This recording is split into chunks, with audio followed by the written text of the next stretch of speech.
Would you describe me as a smart man? 80%. I wouldn't. I do stupid things from time to time. I waste money. I waste time. I recently just wasted a lot of time. A lot of time that I could have taken up a hobby, or learned a sport, or learned to ride a bike that I never did when I was a kid. I just spent the last 2 years watching the entire Mobile Suit Gundam franchise, Sans SD Gundam and Gundam Build Fighters, because fuck off. Okay. And now, since I've spent 2 years doing that, and we've recorded a couple of games, one of which probably will not be out by the time that this comes out, because this is a special occasion, Yeah. I just said, fuck it, let's go and look in the gallery for Mobile Suit Gundam Extreme versus Boost Maxiboost On. And we're just going to go through and look at the mobile suits and the characters and talk about them in brief and in detail and rank them out of 5 or out of 10. You guys might think this is weird, but this is something we actually do almost every time we hang out, so it's not unusual. I've spent 2 years looking at all this crap. I need to do something with the knowledge I've accumulated. You feel like, well, I mean, we're going to have a lot more ample opportunity to do that with Gundam 2 and... I imagine this is going to happen a little often. Don't sweat it, man. It's hard to keep 40 years... The girl from X. Tifa? Tifa, yes, thank you. Don't worry, it's going to happen to me as well a lot. It's very hard to keep track of 40 years of anime all at the same time. Mercifully, there are names attached to these pictures. Also, my my navigator is Atra because Atra is best girl. Across everything, apparently. I make no bones about that. I don't care that she's like 17. She is actually best girl. Fully devoted. There's definitely a case to be made with that, yeah. Do you want to start with suits or with characters? Oh god, I feel like characters is going to be an essay and a half, but I feel like that might be the fun place to start.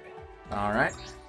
Okay. And yeah, I'm going to turn the window off after all, because it blocks view of some of them. Yeah, okay, so let's keep each of these, like, maybe 3 minutes tops, so that way we can actually have a chance of getting through this sometime within our natural lifespans. Amuro is a cool character. He's very much of his time. A character like him would not function nowadays, would not be appealing to people, and probably wouldn't have been appealing to people even as early as the 90s, I don't think. Probably not.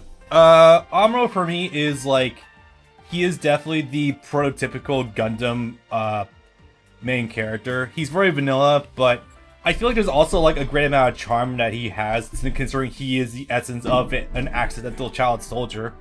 But unfortunately, yeah, those trappings of the late 70s with not quite understanding how to characterize your main characters, that definitely flows through, but it's really also on Sunrise's fault for not letting Tomino really expand on Amuro at all, because we had to make a movie, and can't really characterize him that much in Zeta.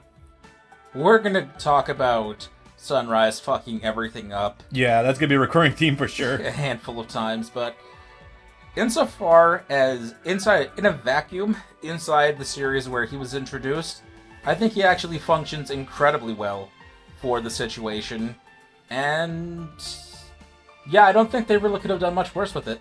I feel like your opinion's really softened on Amuro since we recorded Gundam Reborn, because you were pretty mean to him back in the first part of the recording. Is it the power of hindsight? It's hindsight, and it's also the ability to put things in perspective. At the time, I don't think I was looking at it from the view of, this is literally the first in a series, and this isn't new for Tomino. Tomino had actually been making mech series since the mid and even early 70s. I think he actually might have a small hand in Mazinger, but he's one of those OG of OG names you hear when it comes to anime. Him, Hideaki Anno, Miyazaki. Yeah. Like, they all got their start working on the original Lupin. Oh, wow. In, like, 70, 71, before they all went off to do their own things, form their own studios, this, that, and the third. Definitely your dad's anime, for sure. Yeah, so I give him a 3 out of 5. Yeah, I was gonna say the same thing. There's not really a lot you can give for him that's offensive, but He's also extremely trapped in that time period where back in the day there wasn't as much emphasis on characterizing your anime protagonists. But for what they had elaborated on him in Zeta, and I'm gonna say even CCA is pretty decent for him. It could be far worse. We'll get to it in a bit, but he becomes a radically different person by Zeta, and he becomes far more fascinating than he is even now. Oh yeah. It's a starting point, it works, and for what it is, I like it, but it's not outstanding. It's a 3 out of 5. Yeah. I think that's fair for him. Amuro G parts. For the record, I do think he actually looks pretty good in the Federation uniform, or Federation normal suit. I feel like he's definitely made for it.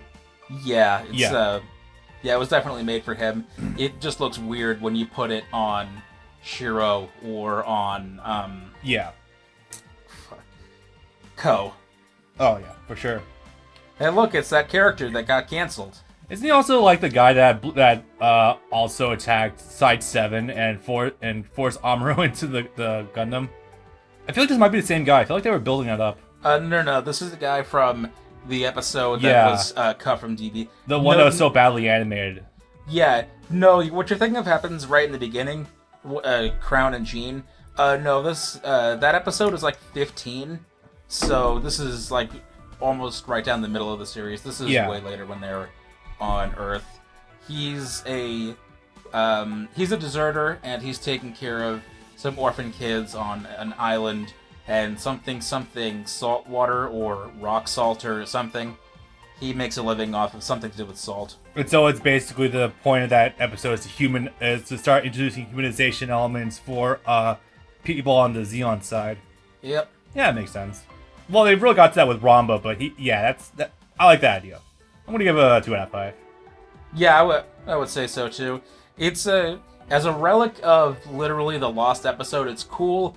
What I don't like is that they've been marketing him as the character from the lost episode in their video games ever since the 2002 on the GBA. Yeah.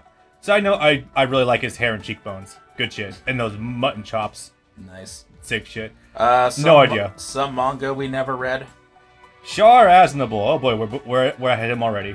Okay. For what was trapped in the archetypal Saturday morning cartoon villain following your main hero, causing trouble, and for trying to be more of like a moral gray character amongst the that's hilarious, amongst the ranks of the zombies, I think he is a little bit better than what that archetype usually entails, and he is a god among men in Zeta. CCA, I'm going to say that was a mistake. If I can broaden the our scale just a little bit, we can put decimals in there. No, I would say he starts out in 79 as a 6 out of 10. He moves in Zeta to be a 9 out of 10. Oh yeah. And then he rounds out his life in Counterattack as a 3 out of 10. Those are about the numbers I would say as well. I would say 3.5 out of 10 for 79. 9.5 out of 10 personally for Zeta. It's just unfortunate that he only played with the fact that he is Char Aznable towards the end of the show, and then he fucks off at the end. So that kind of hurts him a little bit. Char's cool, I guess, throughout the duration of the show. Yeah. He spends most of the time acting like an idiot, so that's kind of funny. The white base boys drive me to drink. And so here the thing, sorry, I'm actually going to drop my thing about CCA really fast. So the more I think about it, the more I think that in a complete vacuum, Char's not the worst villain that the series has seen. Not by a long shot. Oh no, he's charismatic, he cares about his fellow people. Like, he's a human being. We have that knowledge of his backstory. The issue is when you start thinking any further into motivations, like why is he doing this? What happened with Camille? That's where it really takes a backseat. Where normally I think it could be like maybe a 5 out of 10 villain, not like captivating, but not terrible either. Kind of really subtracts is like, yeah, probably like a 3.5 out for me. I think what harms Char more in the long run for me is that his end goal, his plan, would end up being repeated 2 more times in short order. I'm going to hurl a celestial body into the Earth to destroy it, or if not destroy it, put it on ice for a couple centuries, and then either let new humans take over and have them be peaceful people, or just straight up destroy the Earth outright. Yeah. And they would do that again in G and in Wing, and in terms of the TV series, with the singular exception of Victory Gundam, that would have been, I guess Shark's Counterattack is a movie, it would have been almost 3 times in a row that they would have done. They would have had 3 different villains do the exact same thing. Do you think so? It hurts all 3 of them more. Do you think that's a symptom of the 1990s with environmentalism actually becoming a thing in people's minds? Do you think it was more of as its time period, kind of moral gray area thing? But well, CC8 released in '88 and the other 2 in '94 and '95, but ultimately, yes, probably. Yeah. I think okay. I think I like Char as a villain a little bit more than Haman. The problem is Haman is kind of... We probably should say this for the individual characters, but Haman is sort of aimless. She's definitively aimless in Zeta. And in Double Zeta, it takes a long time for them to... for her to outright say, oh, I want this section of colonies back. Yeah. For Zeon. And not much more than that beyond return glory to the zombie family. Yeah, that came out of fucking nowhere, because for me, I was like, wait, is he really just also having the same ideas as fucking Char? Are you kidding me? Okay. And we should probably move on, actually, before we spend too much longer here. Where'd the pink suit come from? Apparently that was what he wore in the Zeon. I don't remember that being the thing, but okay, I thought you had a normal suit on, but alright. Normal suit. Mikuve, Makube's a funny guy. I kind of like him a lot, actually. He's a pretty cool tactician. He actually brings nukes back. He nearly puts the 79 or this RX-78 into checkmates multiple times, and he's kind of funny. But like, he doesn't. Whenever I think of bastard. I literally always forget the first that he is in the series. Like, I always misremember thinking that it goes right from Garma, right to Dozel, but no, he's in there. Yeah, that takes a little bit of time. Yeah. He's cool, he's fun, he's entertaining. He's really good in that fighting game. Yeah. I would give him a 3 out of 5. I'll give him a 2.5 just because not main character. Oh, it is dropping. Oh, it is starting to happen. Push this back as much as you can. Sorry, a moment. New microphone technology. That's a good thing I caught that. I might be out of my mind, but I think if there's only a single track playing here in this menu, I think this track is one of the themes of Char's Counterattack. That would be funny. Can't prove that offhand, but that'd be interesting. Nah, I can't hear it too well, but that's fine, though. I think this is just straight up just a joke. Dude with a funny nose, that was one of the people who invaded Jaburo, along with Char, I think. That's it. Yeah, he pilots the Akai, which is just a bear. Literally a 0.5 whoever. Yeah. The boy. His male art in this game is so weird.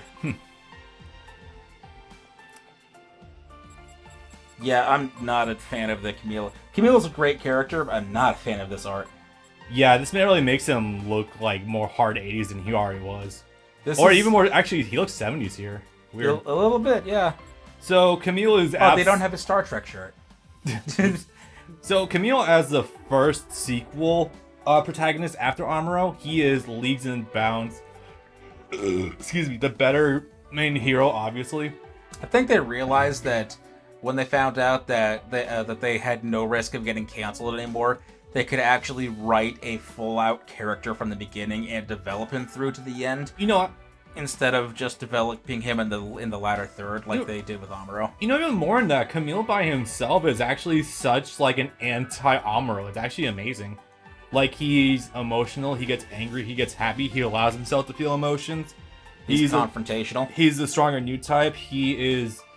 I had another point with that. He actually has depth to him. Like, Amuro is kind of more of an isolate, a byproduct of his time. Camille definitely feels like more of a giant step forward for characterizing your main heroes. You can tell immediately the difference in how they're structured in that Amuro is completely antisocial and takes whatever beating or peer pressure he's dealt. He takes his multiple beatings from Bright. He gives in to the peer pressure, in Origin especially, from Kai. Yeah. When they're like, hey, come with us to this mobile suit plant. It's like, okay. Yeah, pretty much. Camille, on the other hand, even before you learn the sort of person he is and his hang-ups, the first thing you learn about him is that he's already proficient in karate. So not only can he get up in people's faces, he can actually put his money where his mouth is. Yeah, pretty much. And when put on the defense, he can actually defend himself. Yeah, that's like, it's really like we actually have a spectrum of emotions there we don't often have with Amuro. And he can express that both verbally, on the battlefield, and interpersonally. Yeah. He's not afraid to strike back at someone, and I appreciate that. Yeah. For me, probably more reasonably at 3.5, but I'm going to go 4 out of 5.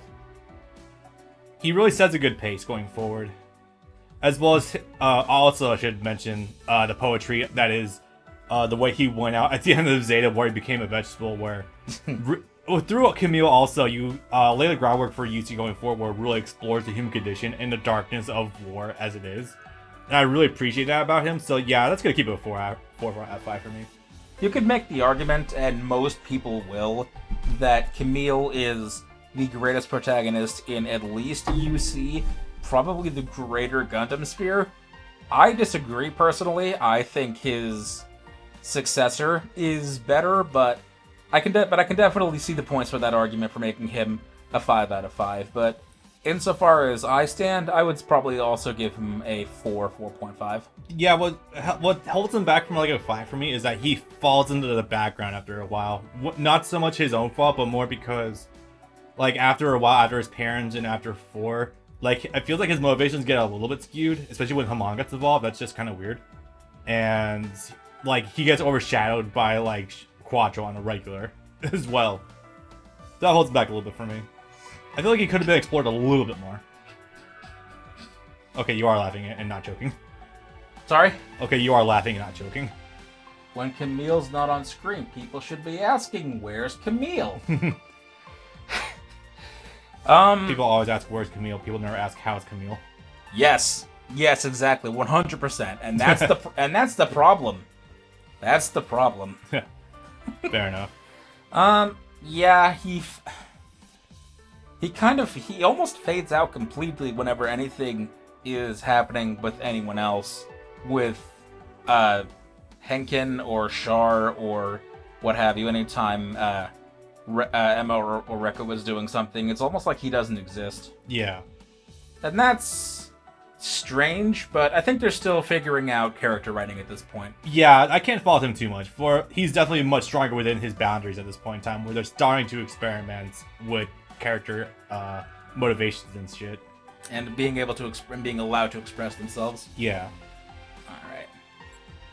So Quattro, insofar as only the realm of Quattro Vegeta, he's definitely among my absolute favorites within Universal Century. Yeah. Insofar as he is Quattro Vegeta, he's one of the best written characters I think we've ever had. So I look at that through two different lenses, because even through just a lens you can't discount his starting point, his ending point. I'm aware of that. No. Actually, no. I wasn't going to mention his ending point. I was going to mention his starting point. No, I said both. You can't discount his starting and ending point. No. Just so far as Quattro himself is there's two lenses I look at, where it's just himself or with the context that he is Char Aznable and all the events that preceded. Well, maybe next seeing some of the events. As far as the first one, he's a great teacher. He's a pretty decent leader when it comes to everything, and the revelation of being Char really does help his character out a lot as well. So, for being the he's basically Vegeta before Vegeta, in a weird sort of way, like highly character rushed Vegeta. But with the context of him being Char Aznable, holy shit, he becomes a much deeper character, and it's the only real time you see a Char, quote unquote, grow that fast. That's the way I see it anyway. Yeah, I suppose that's fair. Yeah. You know, it's really funny when you actually think about it. I'm Quattro Vegeta, but I also go by another name, Char Aznable. And as the son of Zeon Daikun, I want this, and this, and the Earth to change. And also I'm going to make this speech as a representative of the AU, and then I'm going to disappear forever. And then people are going to ask, hey, what happened to that guy from the AU? Or I guess in a few more years' time, what happened to the AU in general? Fair enough. Yeah. I'm going to give it 4.5. Marred by, obviously, events to come. Yeah, 4.5, yeah. Emma's hair is a penis. Her hair is a penis, but she is also probably one of the cuter characters we actually have in fucking Zeta. I noticed that, I don't know if Tomino just doesn't like drawing women, or if he just doesn't know how to draw attractive women. It's so hard to tell. But then again, time period with anime and everything. Emma bothers me in a way different, and maybe more so than Reco, and I can't fully explain it, but it's like, it feels like she's never an active participant beyond when she first betrays the Titans. Whether it be when she's with the Mark II, or in space, or when, towards the end of the show, they're finally trying to develop her as a character by anchoring her to Captain Henkin and Kotz. It feels like she gets less play than Reco. And that's a bad place to be in. Yeah. I think the idea of actually having someone defect from the Titans and join an AU is a pretty cool dynamic. But then she kind of is relegated to worse than a doting mom for Camille for a long while. She kind of has to, given the circumstance. I'm going to say she's not terrible. She's probably one of the better women that have been written by Tomio at this point in time, because Frau Bo was a monstrosity. And Sail didn't have much better either. So I'll give her a 2.5 tentatively. 2.5. I would personally say it too. Because Reco is way worse in my book. Oh no, Reco is absolutely worse from a broader perspective. It's just the way they handle Emma doesn't make sense to me. Yeah. Shirako! Oh boy, Shirako. His design gets funnier and funnier for me the more I look at him, and more I just, take him in, but Jesus fucking Christ, it's the first time we bring up Jupiter. You know? And that's about it. It's strange, he actually looks good in colors. He does. This is his debut when he was first barreling back from Jupiter, as it was. Shirako is weird because he's hyped up from the moment he arrives straight up through the end as the strongest new type / pilot that at that point the Universal Century had ever seen, but he never gets that strong of a showing, either with his new type powers outside of, if you even count it, outside of his microwaving of Camille. Yeah. But especially not as pilot. Honestly, as a pilot, I think he kind of sucks. He is an infinitely worse Char Aznable from CC8 in my book. We also don't know what his end goal is. Something about becoming the leader of humanity and wanting to reform it for new types, that's the most I got. There was something about new types and taking over the Titans, and okay, but where do you go from there? Yeah, I mean, Thumbman and Hyman are already dead, but what's your end game here, buddy? You're basically the highest in command by default, next to Yazan. And boy, ain't that the funny idea. It really is. Yeah, he is so... He's interesting because he is a feminine man who is portrayed as more kind... Also, yeah, what the fuck is his man bun? Yeah, that's always bothered me. Like, head tiara thing. This is the ugliest I think it's ever been portrayed ever. Yeah. I can't say much for Sailor Moon, but I can't honestly imagine, name a lot of, more feminine-looking men like this that are presented as villains. Not too often. I mean, usually when I think of like 1980s anime, Mashimer. I think of like demons or something. Yeah, you think of something Yeah. a little more Devilman. Like, yeah. The person you're thinking of is Mashimer. Yeah, well, I mean, yeah. Maximum, well, that's different canon ones right there, but I feel like as like the main villain, you don't see like a more like elegant looking man like this too often. You know, Yeah. the design still throws it the fuck off.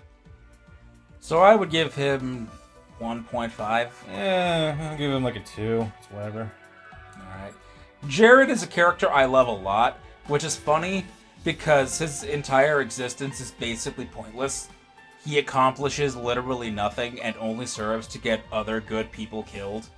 He is a victim of circumstance, and I fucking love it. Comedically, he's amazing, but... He is either directly or indirectly responsible for both of Camille's parents dying. I don't remember if he's the one who shot down Captain Hankins' ship. I wouldn't be surprised. Oh, I think that was Yazan. No, yeah, that was Yazan that did that. And Jared himself has lost like 4 girlfriends. Right, no, it was Jared. Yes, he did. It was Jared the one that actually shot down the Psycho Gundam. Oh god, you're right. He was the one that killed 4. Yeah. Oops. God, that's funny. Yeah, this man will see all of your loved ones and all of his loved ones die. Jared's also kind of funny, and he's like obviously supposed to be dumb and like take on the Titan ideology. I can't help but feel like they were trying to play him up as a little bit more of a sharp, but like obviously not quite there. He's definitely more of his own thing. If you're weak, you won't survive. If you're weak, you won't survive. If you're weak, you won't survive. Literally pulls people ahead of him down and away from the escape craft at Jaburo so he can get on the plane. Yeah. Literally tosses people out of the way. I love that. Yep.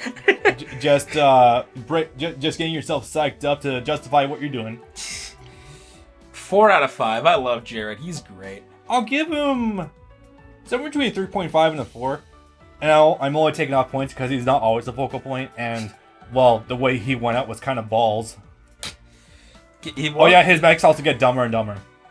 Yes, the bound dock. We'll get to the bound dock. Yeah, I would say probably like a 3.5, 4, somewhere in that ballpark. That's fair.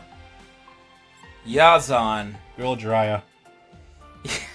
Yazan is a treat in so many ways. He's fucking hilarious, and he is. Oh man, if he was brought in like sooner into Zeta, he would probably be like one of the main centerpiece villains we know of today. Yeah, because he's hilarious and he's great. He's already funny when you actually keep him in his role as a frontline soldier in Zeta. But I don't care what anyone says. I love him in Double Zeta. I love... That's a fucking cowboy, yeah. The actual fucking cartoon character. The picture of him holding up a pig that he literally says, I'm gonna roast this. Yeah. Oh, man. And especially his interactions with Bojack. And the fucking... the 4-handed big idiot suit. Yep. Oh, man. Yeah. 4.5. Easy. 4.5. I love He has range. He's seriously a really threatening villain and character in Zeta, and he is such comic relief and actually kind of cool in Double Zeta. To his credit, he has, despite being an absolute fucker, if memory serves, I don't remember if he actually displays this or not, but he would seem to have some sort of honor if one of his quotes from Gundam 3 is anything to go by, and that's, I don't like to see women or children in the battlefield. Get the hell out of here. Oh yeah, that. I could always never really tell if that's because he wants a better fight or if he actually wants to protect the innocent that much. He's a Titan. I don't think he... Yeah. You can look at that as being noble, or you can look at it as ageism and sexism. Your choice. I don't know. I would probably call it the latter. Somewhere between the two, knowing the time period. Judo is my favorite. Wow, we actually skipped Reco. That's probably for the better. I didn't know what I was gonna say about her. Oh wait, no, she. Okay, so there are gonna be some that are notably missing from their series because this is in chronological series order. They put all mobile armor pilots at the bottom, and that's because in the mobile suit because in the mobile suit gallery they put all the mobile armors at the bottom as well. So it's parity between the lists. That's fair. Anyway, so Judo. Sorry, I keep doing that. Berserk done got you fucked. Yeah, it really did. Top 3 protagonists? Easily. Yeah. Easily. He's so fun, and he's, quoth, word of God, Tomino himself, Judo Ashita is the strongest new type of all time. The dude fucking spawned his force stand. That was nuts. Oh yeah, you can also tell during this time period that's where the Star Wars influence was really becoming prevalent. Yeah. The new type powers for sure. Yeah, definitely. Yeah.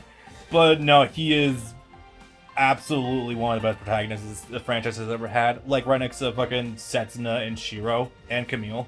He's really great.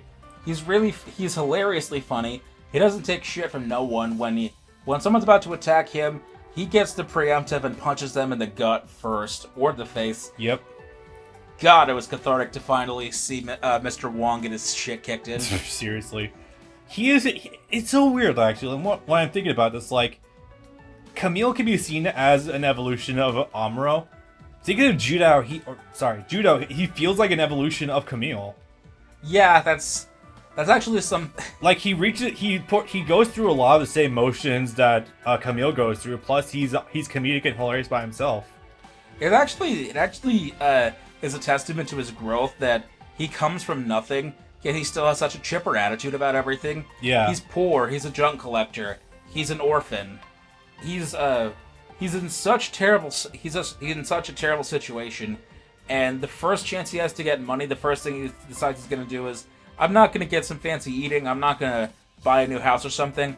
I'm gonna send my little sister to private school. Yep. I'm gonna let her get an education so that she can make the best of things in her life. That's amazing. Yep. You don't really see that much dedication to other people out of the central protagonist a lot, actually. It's also actually, so I literally just pieced it together. He is also the most impoverished starting character that we have in the show. Yes. For a main character, because Amuro had his dad who was wealthy and was obviously a military scientist. Camille had some pretty well-off parents, so he had a life of privilege. Judo just starts without parents, and he's a junk collector. So that's actually that's some classism definement right there. That's really sick. They make a really big deal in one of the early episodes that, oh hey, you're actually going to school today? Yeah. That also says a lot too, that he's able to come to all of these great human decisions and understanding with people without having any sort of an education. Yeah, definitely. So, yeah, Judo is incredible, and no one gives him the credit he deserves. I think the one issue I kind of have with Judo is that the Judo we have at the start of the series is essentially the Judo we have at the end of the series. Outside of having the double Zeta, experiencing loss of through war, even though that was kind of fixed really quickly. Oh boy. Well, or right at the very end. I think he's a fantastic character, 10 out of 10 by himself, but he doesn't really go through, he doesn't change substantially. Camille changes exponentially through becoming a new type. They actually deal with adversity completely differently. Whereas Camille actually comes out of his shell, gets more angry, gets more confrontational. When Judo deals with the loss of a loved one, he shrinks inside himself. He stays pretty quiet for the first couple episodes after he thinks that Lena's dead. He's not his usual bombastic self, and it takes a while for him to go back to normal, as it were. And fuck you, Rue, for saying get over it. And for having this entire side plot of her leaving. I like Rue, she's good, but that was one of the worst things she ever did. That was rough. Yeah, your sister died. Get over it. Yep. Judo to me is a 5 out of 5, easily. Yeah, easy 5 out of 5. I can't deny that. Yeah. Rue she's... Outside of that one blemish, she is one of my top waifus in the whole series now. Whole complete franchise, yeah. Outside of that and this isn't her fault, this is entirely Tomino's limited understanding of both women and teenagers, but it feels like a third to a half of her dialogue is just her bickering with Elle, and that goes nowhere. Yep, and that's not even resolved by the end, really. No, That's just a complete waste of time. But, and again, that's not her fault, that's Tomino, because Tomino's kind of an idiot sometimes. It probably doesn't know what women are, yeah. On her own merits, she's amazing because, first of all, she manages to, with ease, pilot the Zeta. That's no small feat. Yep. And a couple of times the double Zeta, too, and that thing has a lot of kick to it. Oh, definitely. She's yeah, I think she's probably, at her debut, the best written woman that had been written by Tomino, bar none. Definitely. 4 was pretty good, but Rue is actually like a fully dynamic and fleshed out character. It comes as early as her debut scene where she lands in Shangri-La. She gets out of her core booster, and she immediately brains Bojack with a steel pipe. Yep. And it just makes a peace sign afterwards. She is just the cutest creature, and she actually has like goes through some motions of development as well, so that's really nice. Also, she goes through those Bulma outfit changes. Oh yeah. And hairstyle a couple of times too. She basically is Dragon Ball era Bulma. And I can dig it. You're not wrong, and she's a Bulma I tolerate too. I would give Rue a 4 out of 5. I would go to 4.5, but her bailing on his ship is still a big blemish. That was rough. Thanks, Tomino. L is fun, she's cool, she's likable, but she adds nothing to the series around her, and Tomino definitely knew that, and he tried to do something with her by the end, but her just falling for Bicha is cute, but it's too late, and it doesn't really go anywhere from what we can see inside the series.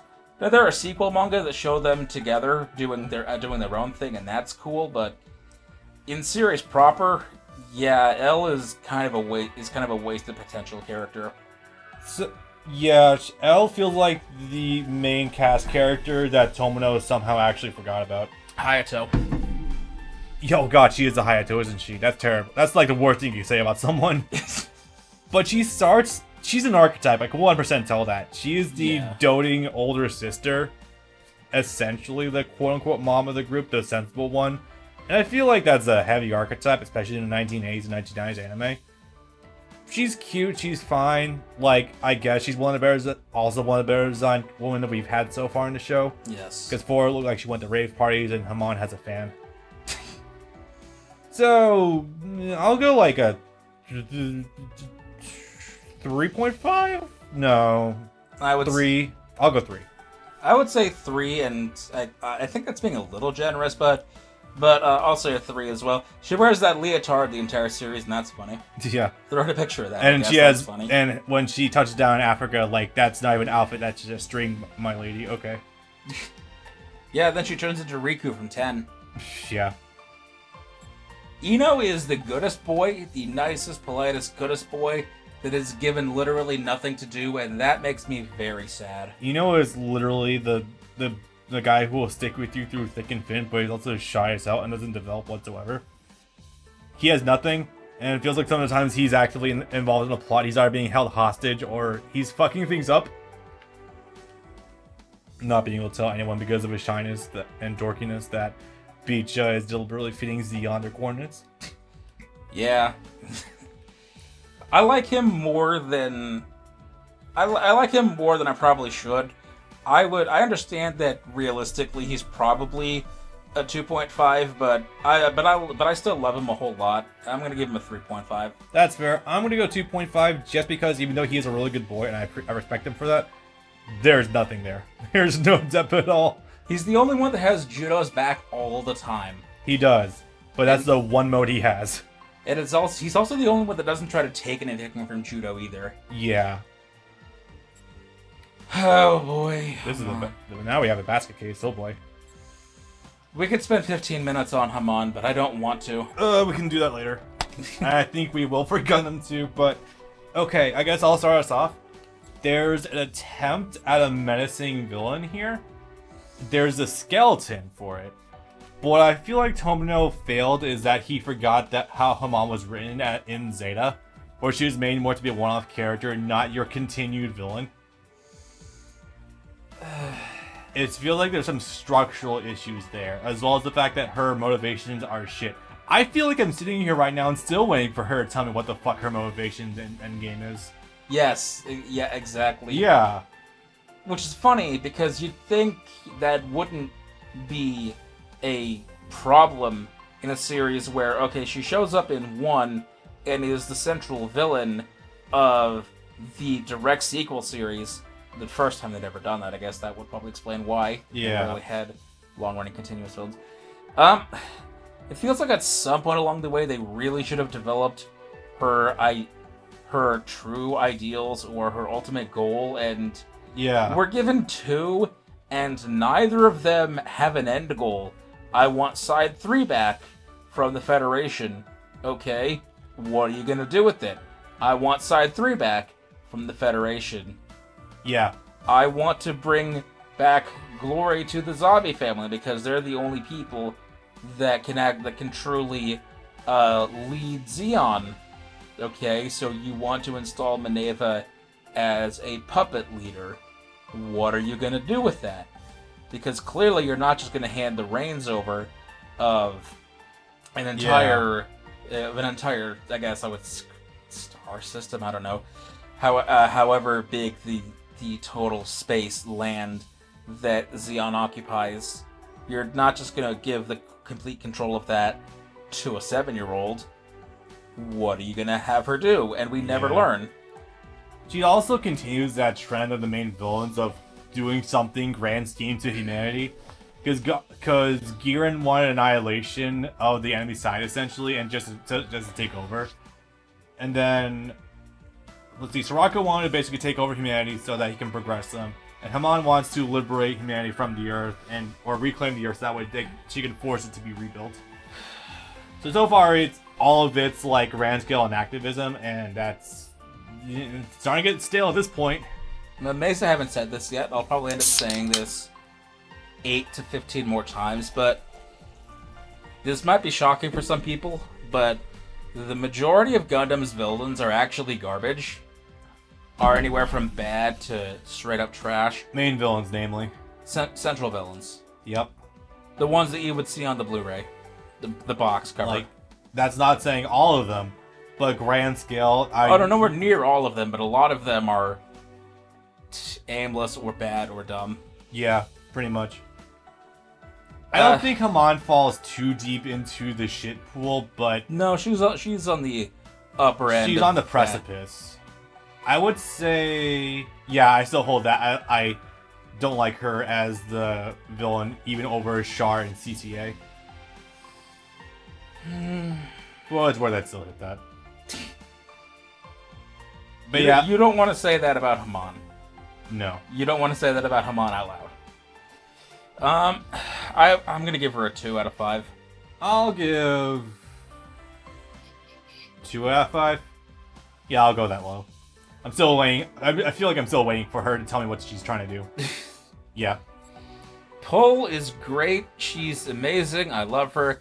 She's a little annoying, especially on Earth, but she's a lot of fun, and it feels like she was taken before they reached her potential. Yeah, I feel like that's everything. I feel it's like what you just said. Keep her away from a cockpit or the hangar bay, and she's pretty fine by herself. It's I really the cute little sister archetype isn't something I necessarily gravitate towards, but I can she's definitely does that better than a lot of anime I've seen before. It is really mercifully lucky that Double Zeta came out in a time before modern anime, where it would just straight up be, oh, hey, I want to fuck my brother figure. No, it's like she's actually an innocent child who just straight up wants to have a sibling. Pretty much. She has 11 of them, but she doesn't know that. Where I take issue is the, oh, I can't share my brother. I'll kill you, Lena. Yeah, her debut is very rough. And then it comes around relatively quickly.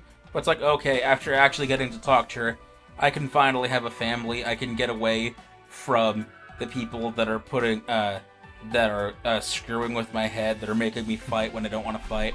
Yeah.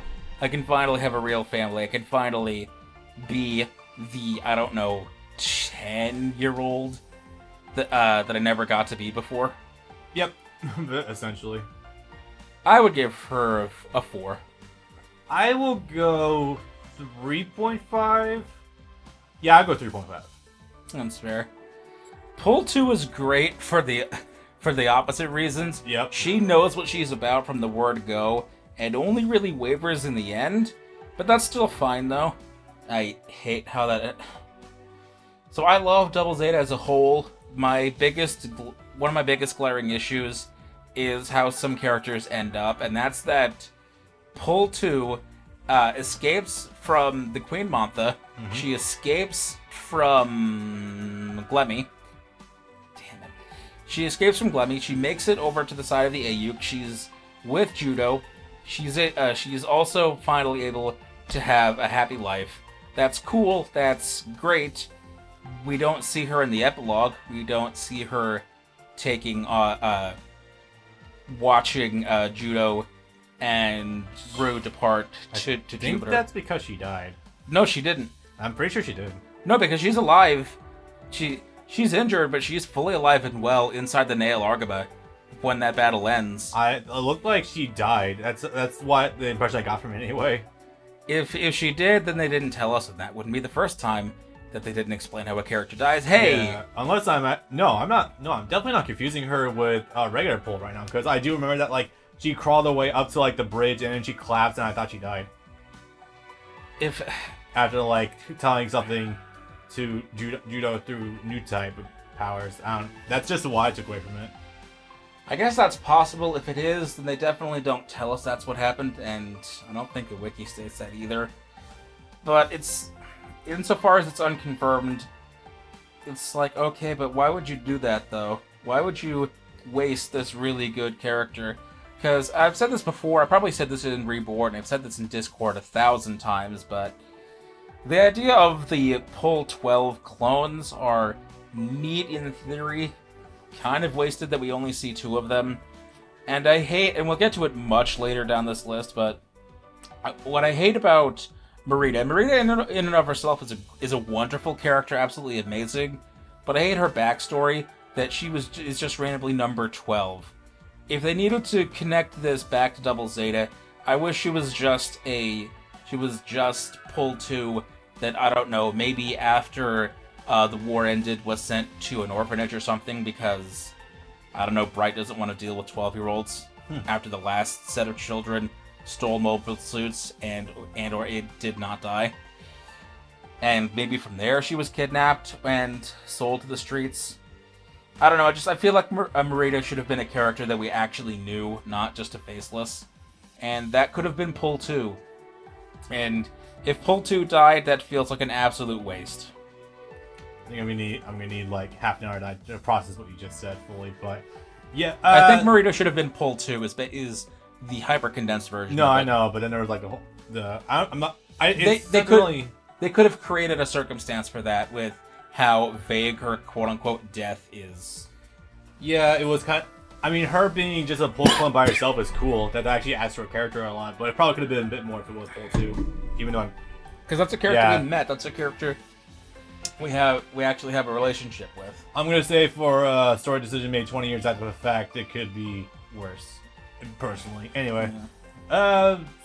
As for Pull 2 herself, 2.5. Probably. Really? Yeah. She has the one mode and it's really cool, but there's not much else beyond that. Also, she learns how to be... Actually, no, at 3.5 because of her, the way she became a normal Pull after the fact. And she actually started becoming more human and less robotic on her own. There was a point towards the end where she was ordered to take a child out back and kill them, and she's like, alright, just go ahead and run away. Yeah. So that's really good. She didn't need Judo or anyone else to tell her to do that. She just started becoming more human on her own. Yep. Without Judo's influence. That would have taken a lot longer without it, but she just started displaying some of her own traits, and I like that. Yeah. So I'm going to give her a 4 again as well. I would rate them about the same. I like Pro 2 more than Pull 12. Or wait, well, no, I'd say Full no. one. I got it completely backwards. I'm getting 1 and 2. Just I need to call them wake 1 up. and 2. I like 2 better than 1. That's fair. Mashimer is amazing. I love him. He's the goodest boy. And as the kids call him nowadays, absolute simp. Yeah. Oh man, there's not much I can. It's such a tone shift for what you'd expect with Zeon or Neo Zeon at this point in time. Well, Neo Zeon didn't really have anything before this. So, and it was also like the mark of like definitely keeping things comedic and light tone for the start of it. And for that reason alone, he's easily like more recognizable for me than Makuve or Garma. Like more than a lot of like the commander enemies, honestly. He is a Garma, isn't he? I mean, you could probably say that, yeah. Fuck yeah, he's like a 4. I think he's a 4. Masher Marcello, Captain of the Endra, Judo Ashta, skipping school. Yep. That first fight they have is amazing, where they both end up getting thrown from their suits and they're like kicking each other while desperately trying to hold on to the door of the cockpit. It's amazing. There's a lot of comedic humor and genius at the start of that. Yeah, I would give him a 4 out of 5. He's absolutely wonderful. It's amazing the absolute Chad he becomes when becoming a cyber, but it feels like he definitely loses some of his character. Yeah, what hurts him for me is that he becomes a cyber new type, and we take away the fun parts of him because of that, or like just make it a lot more downplayed, and we don't explore that whatsoever, like at all. No explanation of the process, no like major post side effects. Nope. Okay. That's where recent Robot Wars comes to the rescue, where if you have Fa on your team when you challenge him, you can have him snap out of the cyber new type programming and have him go back to being a gentlemanly knight. Nice. Saying that Fa's his guardian angel. So you have this absolute Chad lad with a rose doing all the funny bits. Yep. With this physique, it's amazing. Hamon in the outfit when she pilots the Act Guy is really funny. She is spicy in that outfit. Not gonna lie. I like her as a blonde. Also better hair than the default. Yeah. I guess just 0.5 points from my original score with that alone. Yeah. Same. Also, she was using daring. That's pretty cool. Oh wow, we're already at fucking Amuro. And this sucked out all the contrast. Look at his hair. Yeah. Damn. The movie wasn't that bleak, was it? Well, the HDR would lead me to believe that. But, unexplored is the word I'd use to describe Chisei Amuro. I would say that's fair. He's reached the peak of his development, but it feels unearned because we don't see it, and, oh yeah, Amuro was fighting back on Earth against Titans or whoever during Double Zeta, but we don't get to go and visit him ever while we're down there on Earth during Double Zeta. Also, him overcoming his fear of space is off screen, and he'll mention secondhand that, oh hey, Amuro went back to space. What? Yeah, that was weird. That sucked. But insofar as he's actually trying to become a mentor figure, a bright to someone else, that being Hathaway, I actually like this version of Amuro a lot. There's more going on with Zeta Amuro, but I think this Amuro might actually be my favorite. Oh no, he's far and away my favorite too. He's the most obviously like mature and adult like of all his versions. The dark aspect of his Zeta version is dropped, and we don't explore that ever or like explain that. But hey, still pretty good. Definitely like a natural, decent evolution for original Amuro. This Amuro gets a 4.5 from me. Wow, that's high. I was just gonna go like 3.5. That's fair. It's still hard to quantify Amuro. At the end of the day, he's still the same person he was in 79. You could work with that, but that requires time, and obviously we're exploring new characters. I don't like this. No, I don't. I don't like this, Sam. I am. Without context, he's not terrible. With context, holy shit, why are they doing this? How does someone become worse the more you know about them? Yeah. Origin too. Origin doesn't help. Yep, that's the understatement of the year right there. Also, that's also non-canon. Not that I think it matters, but... What, Origin? Yeah, it's... I mean, I wouldn't mind that not being not canon. Yeah, let's take out the version where even as like an 18-year-old, he can just look at someone and give them... And just hit them with a Conqueror's Honky for some bizarre reason. Yeah, I'm gonna look you right in the eye and give you the piss yourself beam. Yeah, apparently. 1 out of 5. I'm gonna stick at 3, or maybe just a light lower at 2.5, because I do like her more than Hamon, because there is an explanation given, even the explanation is terrible. Without context, just being charismatic and being a leader, he's fine. With the context of why would this man who reformed himself all of a sudden want to destroy the Earth for no particular reason, yeah, that hurts. The problem is, insofar as animation goes, we're literally never given an explanation. The very light, crappy one, which was he got depressed after seeing Camille, the one light in his life, become a potato. But that was taken through a book or a novel or something that was released alongside the movie or after the fact.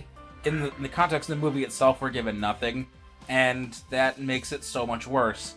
It's just, yeah, I'm evil now for no... Well, not evil.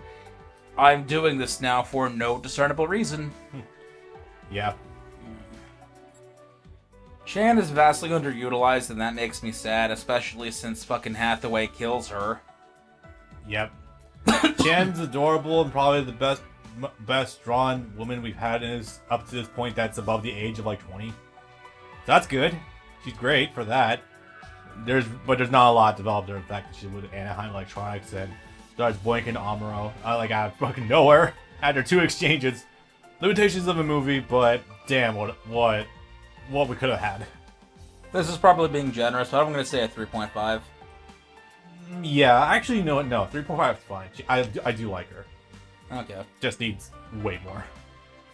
Gus is a character that I also feel goes underutilized, because his character basically devolves, especially in supplementary material, to he is just jealous of Char, literally just because, what's her ass? Chitta, that's gonna be down at the bottom. What's her ass? The cyber new type girl, is Quest, thank you. Yeah. Quest, wants to bone Char.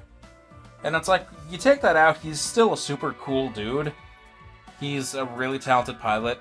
With his cyber new type powers alone, with only 4 shots, he was able to destroy a barrage of Federation nuclear warheads. Yeah.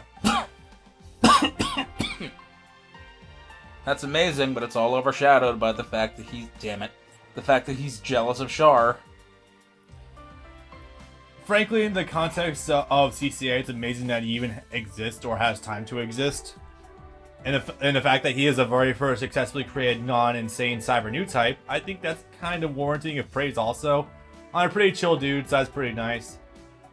I'll go 2.5. I'm going to give him a 3. Again, I'm being generous. I like the guy. I wish we saw more. Yeah, it's really... He's cramped into a movie that's, like, not even showing him much screen time to begin with. And speaking of... Oh boy.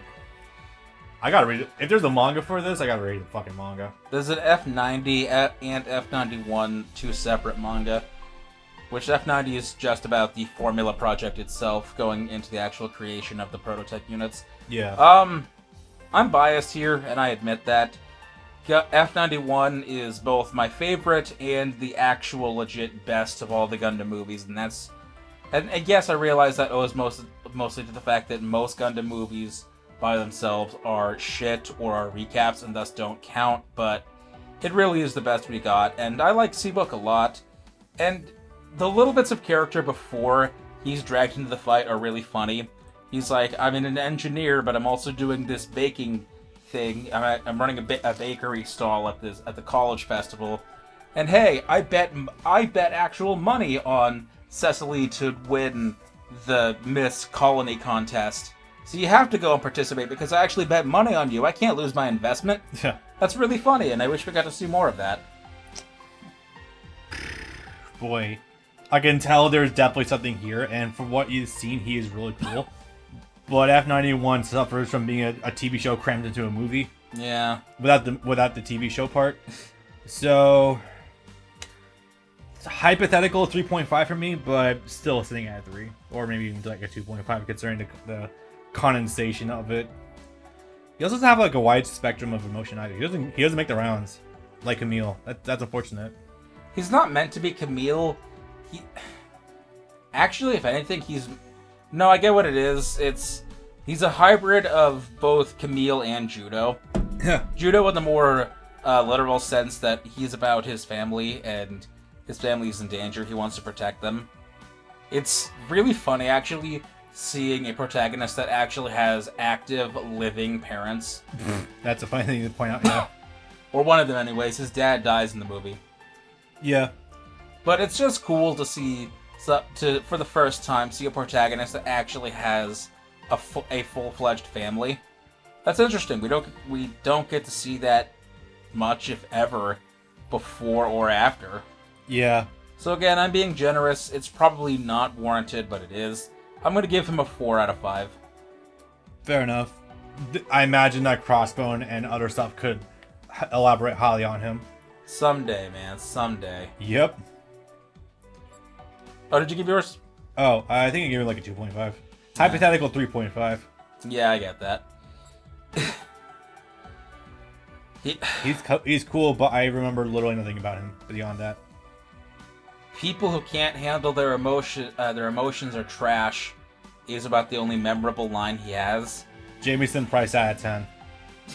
And that's kind of hysterical, because all we see of him before he has that line is him just training Cecily. So, like, we're never given an insight into what his character is. Which will come back up later on in Crossbone, because he does exist in Crossbone. And the reason that he's works for the Crossbone Vanguard is because he loves aristocracy. Okay. He's a really big devout believer of the aristocracy, and that's actually a thing that I guess probably might have come up at some point in Gundam, but feels a little early for that if they weren't going to go through with telling a complete story about that. Yeah, true. So I'm going to give him a 1.5 because there's potential there, but again, movie format, and they don't really do much of anything with it. He gets his dues later on in the Crossbone manga, but as of now, there's nothing to him. Yeah. There's definitely something there, but we need to see it. Damn it. He seems like a Rambarol. There's potential for that. Yeah. I know nothing, so I'm not going to give a grade. Yeah, there's going to be... It might have sounded like we're taking forever getting through UC, but that's because that's where we have the most amount of equal knowledge. We're going to be able to fly through a lot more of these because it's mostly just going to be me talking. Uso is a fun, weird kid, but we don't explore him much as a character. It's mostly him suffering, which, yeah, he sees about 10 to 15 different women dying around him throughout the course of the series, and that kind of fucks him up. I imagine. Especially since one of them is an older girl that he was really into, but was just leading him on. Oof. God, Regina's fucking garbage. But, he's cool, I like how Regina lived. No. Oh, yeah, no. Yeah, she had her eyesight taken away. Yeah, she went blind, but she rides a Segway blind. That's a great idea. There's not a lot to go into. Uso, it definitely feels like, yeah, Tomino was either getting bored of writing or was being defiant by not really writing his characters after a certain point, especially when the sponsors were like, bitch, you belong to us now. Yeah. So there... He works well within the setting, but he's not amazing by any stretch. I'm going to give him a 3. I wish we got to see more of a range out of him, but it's mostly him being sad or confused. That's rough. Mm-hmm.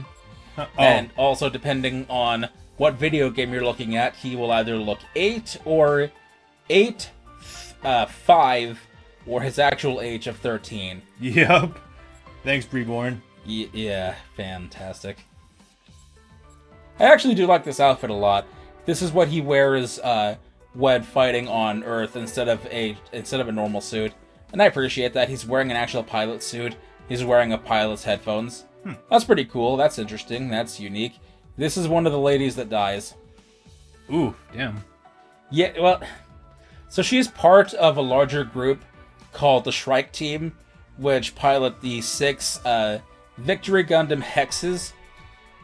Because Victory Gundam is weird in that, oh yeah, we just have an entire army supply, even though we're a tiny-ass army. We have an entire army supply outfitted for almost every person of interchangeable Victory Gundam pieces. Because they come in sets of 3, and yeah, we can just afford to sacrifice them willy-nilly. It's not a big deal. There's no cost associated with that. So she's the leader of this all-female team of female pilots that are pretty good, but drop like flies within 10 episodes of their debut. Ooh. And she's the last one. She goes out trying to defuse a bomb, but ends up getting shot in the face in the process. Ouch.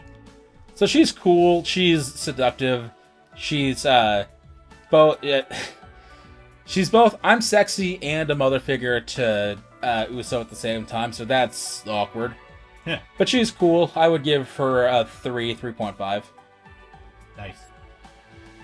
Marvin is an awkward character in that she's basically the bright of the series. She doesn't hit anyone, but she's the one that has to tell everyone, that has to tell the other kids to get serious. This is a war we're fighting. And she's a very competent pilot. She doesn't die. She's a real funny character, though, in that one of the high commanders of the army she used to be with, but then got really upset at because apparently he cheated on her with, I think it was Junko. Okay. And then she ends up dying, and the captain of that team is all alone. And then after a while, they get back together again, and there's a specific reason, I forget what it is, but within like 2 or 3 weeks, they end up getting married because they need to be married for some specific purpose. I forget what it is exactly. And within a week of their marriage, she's already pregnant. Okay. So they need to end the war quickly so that we don't have a woman that's like 8 months pregnant fighting in a mobile suit. All right. That's fair. But yeah, she's cool. She's strong. She survives, and she's also a mother figure to the other kids. I like her a lot. I would give her a 4. Nice. Oh boy. How does that quote go? Our Earth cleansing operation is beyond your understanding. Oh, that one, yeah. Yeah, we're just gonna... Okay, there's a lot to break down. It's more than just It's more than just the plan that we're going to use 2,000 new types to fuck everyone on Earth's brains so that they regress to being caveman people. Oh god, that was her. I keep thinking that was like Turn A or something. That was Victory. That wasn't her specifically, but she was on board for that plan. Okay. I say this with no hyperbole. She is the worst extremes of the modern parody of Radfem. She is the literal feminazi. Oh, okay. At first I was a hostage to the enemy side, but I decided I'm going to join them because their leader is a woman, and they do right by women, and you guys aren't, because I'm not given a role in my time here that I'm a civilian on your guys' side, and I don't have anything to do, and I also don't want to be here, but I want to be needed. Sounds kinda like Reco. It's far, but Reco was like, sexism in the workplace is bad. Sure, I agree with you, you're going about it the wrong way, but no, Katajina's like, yeah, sexism in the everything is terrible, so let's just get men out of the picture, and let's start doing that by erasing everyone's brains. Okay. She is... Tomino was really fucking around. Apparently. Holy shit, okay. Yeah. 0 out of 5. One of the hotter characters in the series. That's unfortunate. I wanted to like Domon. I'm sorry, Bailey, I am, but He does some things multiple times that are kind of unforgivable. He's funny, he's stupid, he's an idiot. He's got a heart of gold, I can appreciate that. But there are multiple times where he's very heavily verbally abusive to his girlfriend and actually hits her to the floor. Rain? Yes, Rain. Oh shit, okay. Yes, he hits her to the... Yeah, he hits her to the floor with his actual hands. It's like, yeah, no, that's kind of unforgivable. Yeah. If you take that away, I would give him a 3. As it stands, I have to give him a 1. Oh, damn. Yeah, spouse abuse is bad. Domestic abuse is bad. That's the word, thank you. Domestic abuse is bad. Yep. And you don't get to blame something on her that's not her fault. Especially. Rain is... She's kind of a nothing character. She's okay, I guess. She's literally there just to be Domon support. 2.5. Alright. Sai Saishi is the greatest reverse Uno card I've ever seen. And it's... amazing. Wait, this isn't the kid you said was the best in the series, did you? Yes. He is the kid that defied all expectations and became my favorite character in all of Mobile Fighter G Gundam. He starts out as this annoying kid who is in like a kid is like, hey bro, let's go do this. Hey bro, let's go do that. Hey, I'm gonna steal your Gundam, but I'm not gonna steal your Gundam. But also, I'm like 14, so I'm playful and I'm a pervert. I'm gonna go flipping up Rain's skirt. Okay. It's like, yeah, I'm gonna be fun and do stupid shit. And you'd think that would get annoying, and it starts out that way.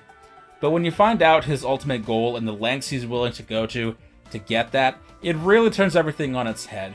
Okay, then. So he's the child of the leader of a disgraced Shaolin temple in China. He's the fighter for Neo China. All right.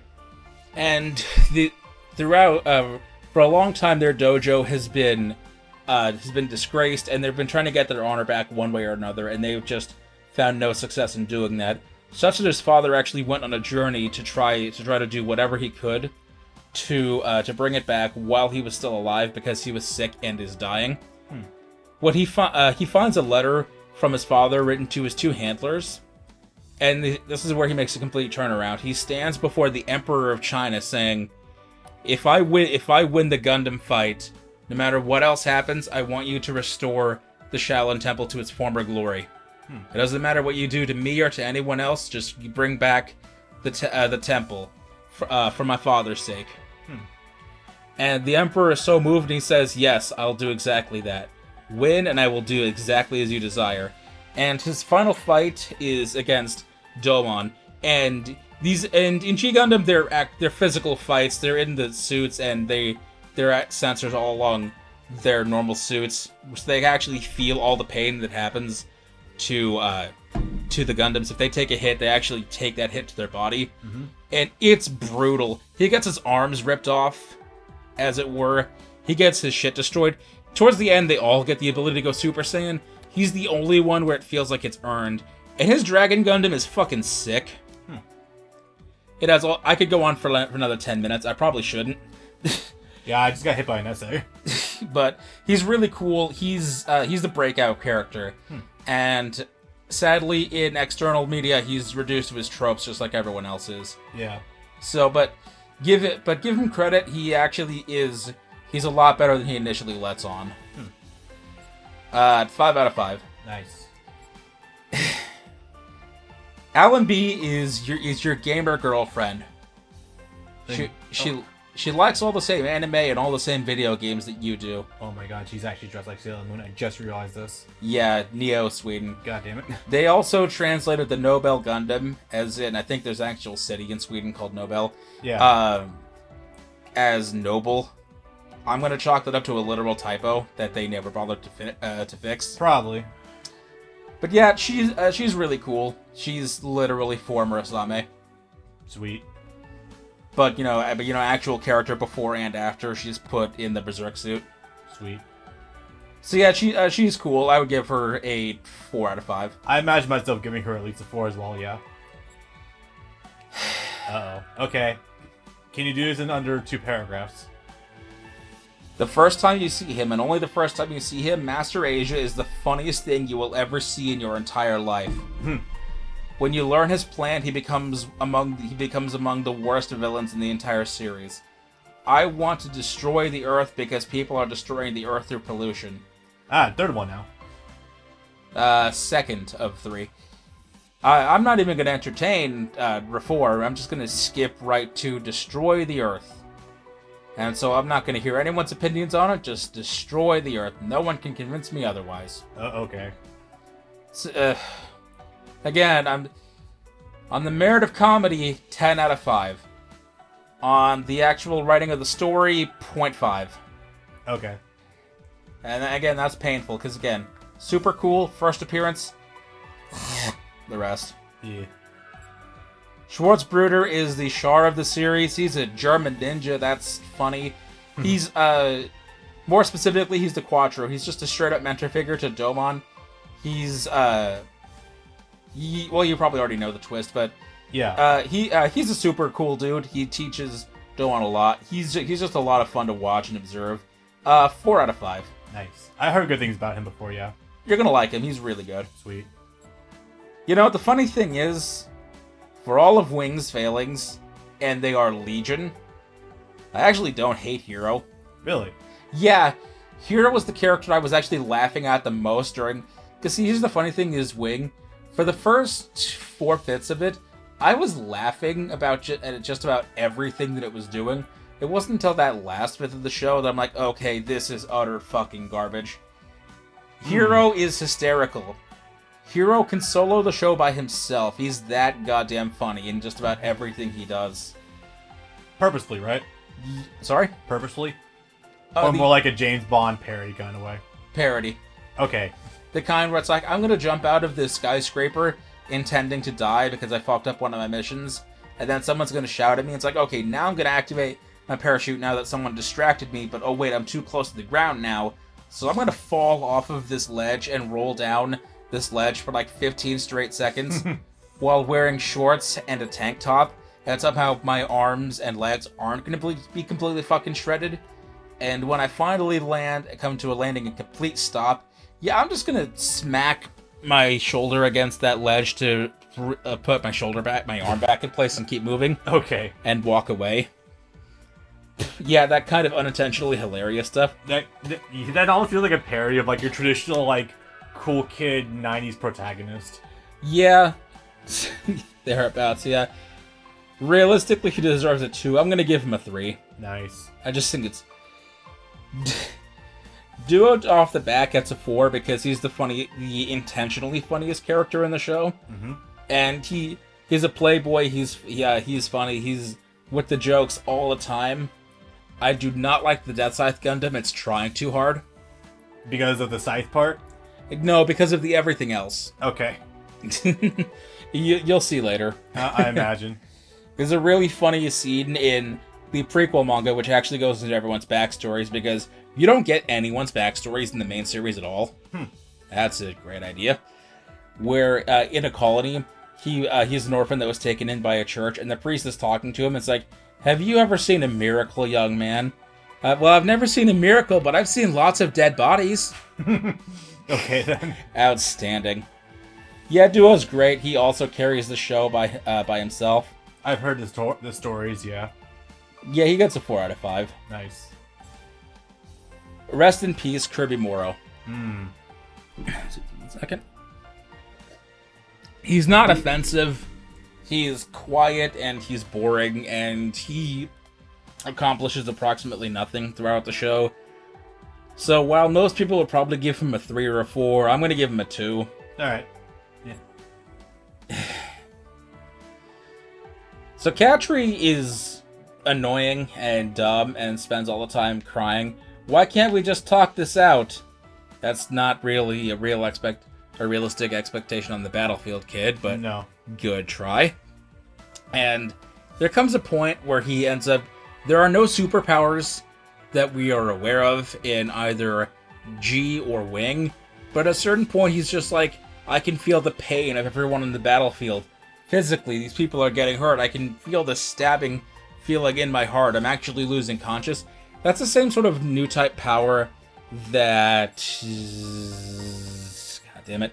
That Tifa feels in early on in Gundam X, where she's a super advanced new type that can actually feel what other people around her are feeling, not just hear what they're thinking. So it's actually being synchronized with people. Huh. He's not super he gets really funny at one point, where he becomes so warped by pain. He's like that he becomes the edgelord that I'm going to be. Do they have it in here? Yeah, they do. Where he gets the Wing Zero for a little while. He's the first one to pilot it. It's like, I'm going to use this power to destroy. And then Hero's like, no, you're not. Okay. And he has to be bitch slapped back to being normal again. 2 out of 5 again. When he's being edgy, he's funny. When he's crying, he's annoying. There are some redeeming factors. Wu Fei Chang is the actual worst character ever. You lost this battle because you're a woman. Okay. Is something he says to multiple people. I don't fight women and children. But if you attack me, I will fight you. But I don't want to. Okay, then. That's... Yeah. 90s values. Whatever. 0 out of 5. Also, his Gundam is just a shitty knockoff of the Dragon Gundam. Yeah. Okay. Okay. 90s heartthrob, eat your heart out. Fuck him, he sucks. In 50 episodes, he runs the gamut from Char to Quattro to Char again, in the worst kind of way. Hey, I have this big-ass spaceship colony thing that I'm going to ram into the Earth unless every single person on Earth decides that they're going to move into space. Okay, with what resources, jackass? At some point, I think all those colonies are going to get full. There's not a lot of them. You yourself were on the side that was destroying them for a good long while. Okay. So yeah, he's kind of a fucking idiot. And I also hate the Epion, but that's separate. 0 out of 5. Fuck him. Okay. Trace is cool.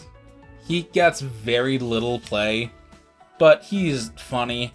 I hate the way he dies, because it's like, hey, yeah, I want to have this duel with Miliardo, but the correct answer to my challenge to a duel is no, because if you accept my duel, then that's officially a declaration of war.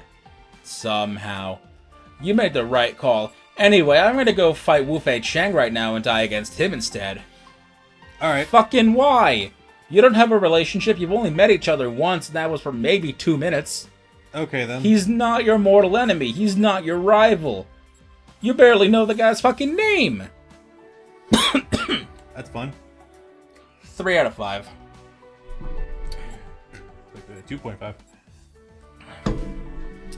He has a lot of potential, it doesn't really go anywhere. Movie versions... Preventer win, that's funny. Garrett is my favorite protagonist of all time. And I don't say that lightly, next to Judo and a couple of others coming up later on. Yeah.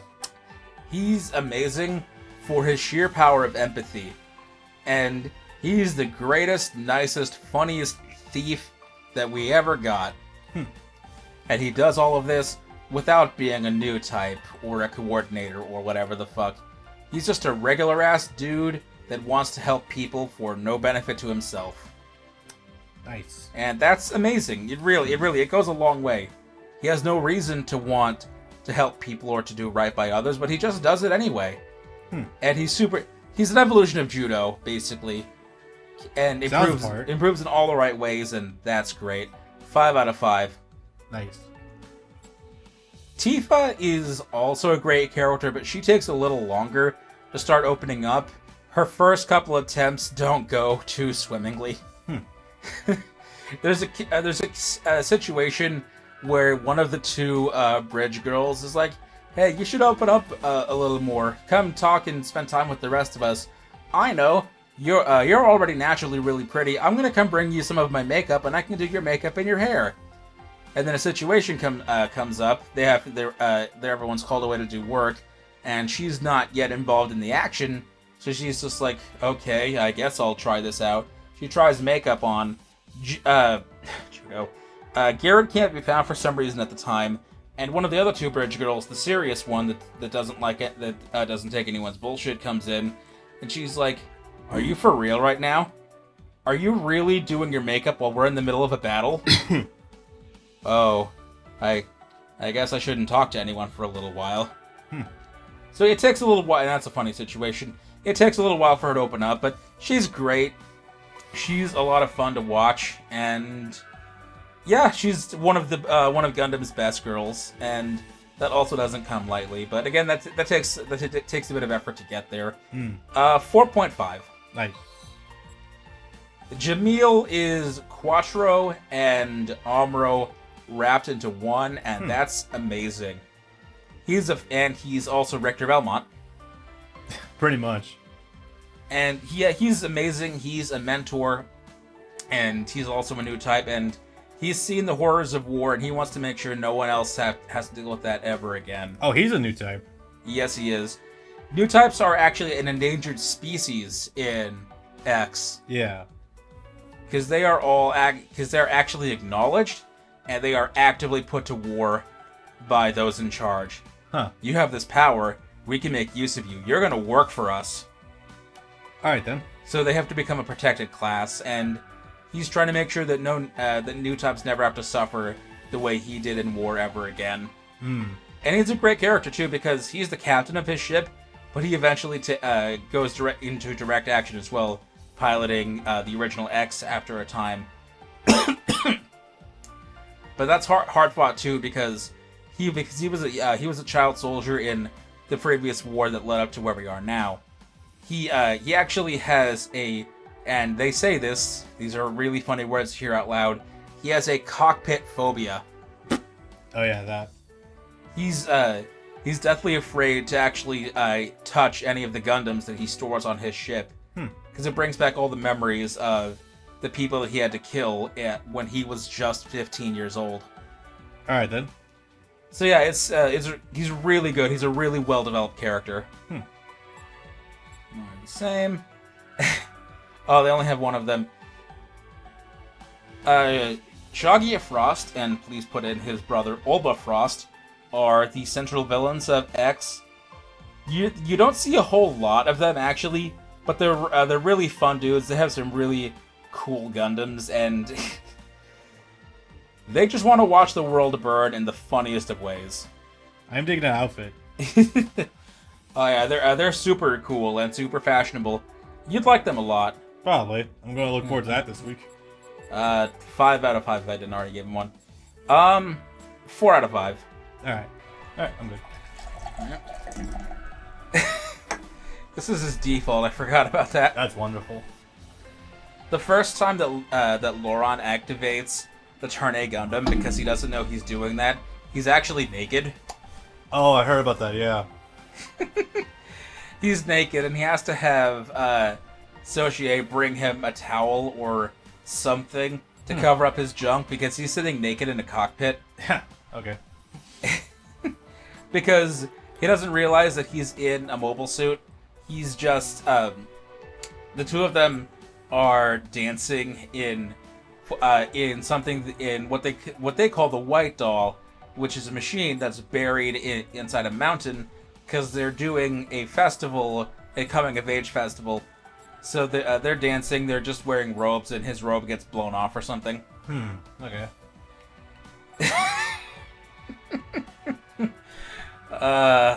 Laura Rolla, outstanding. 10 out of 5.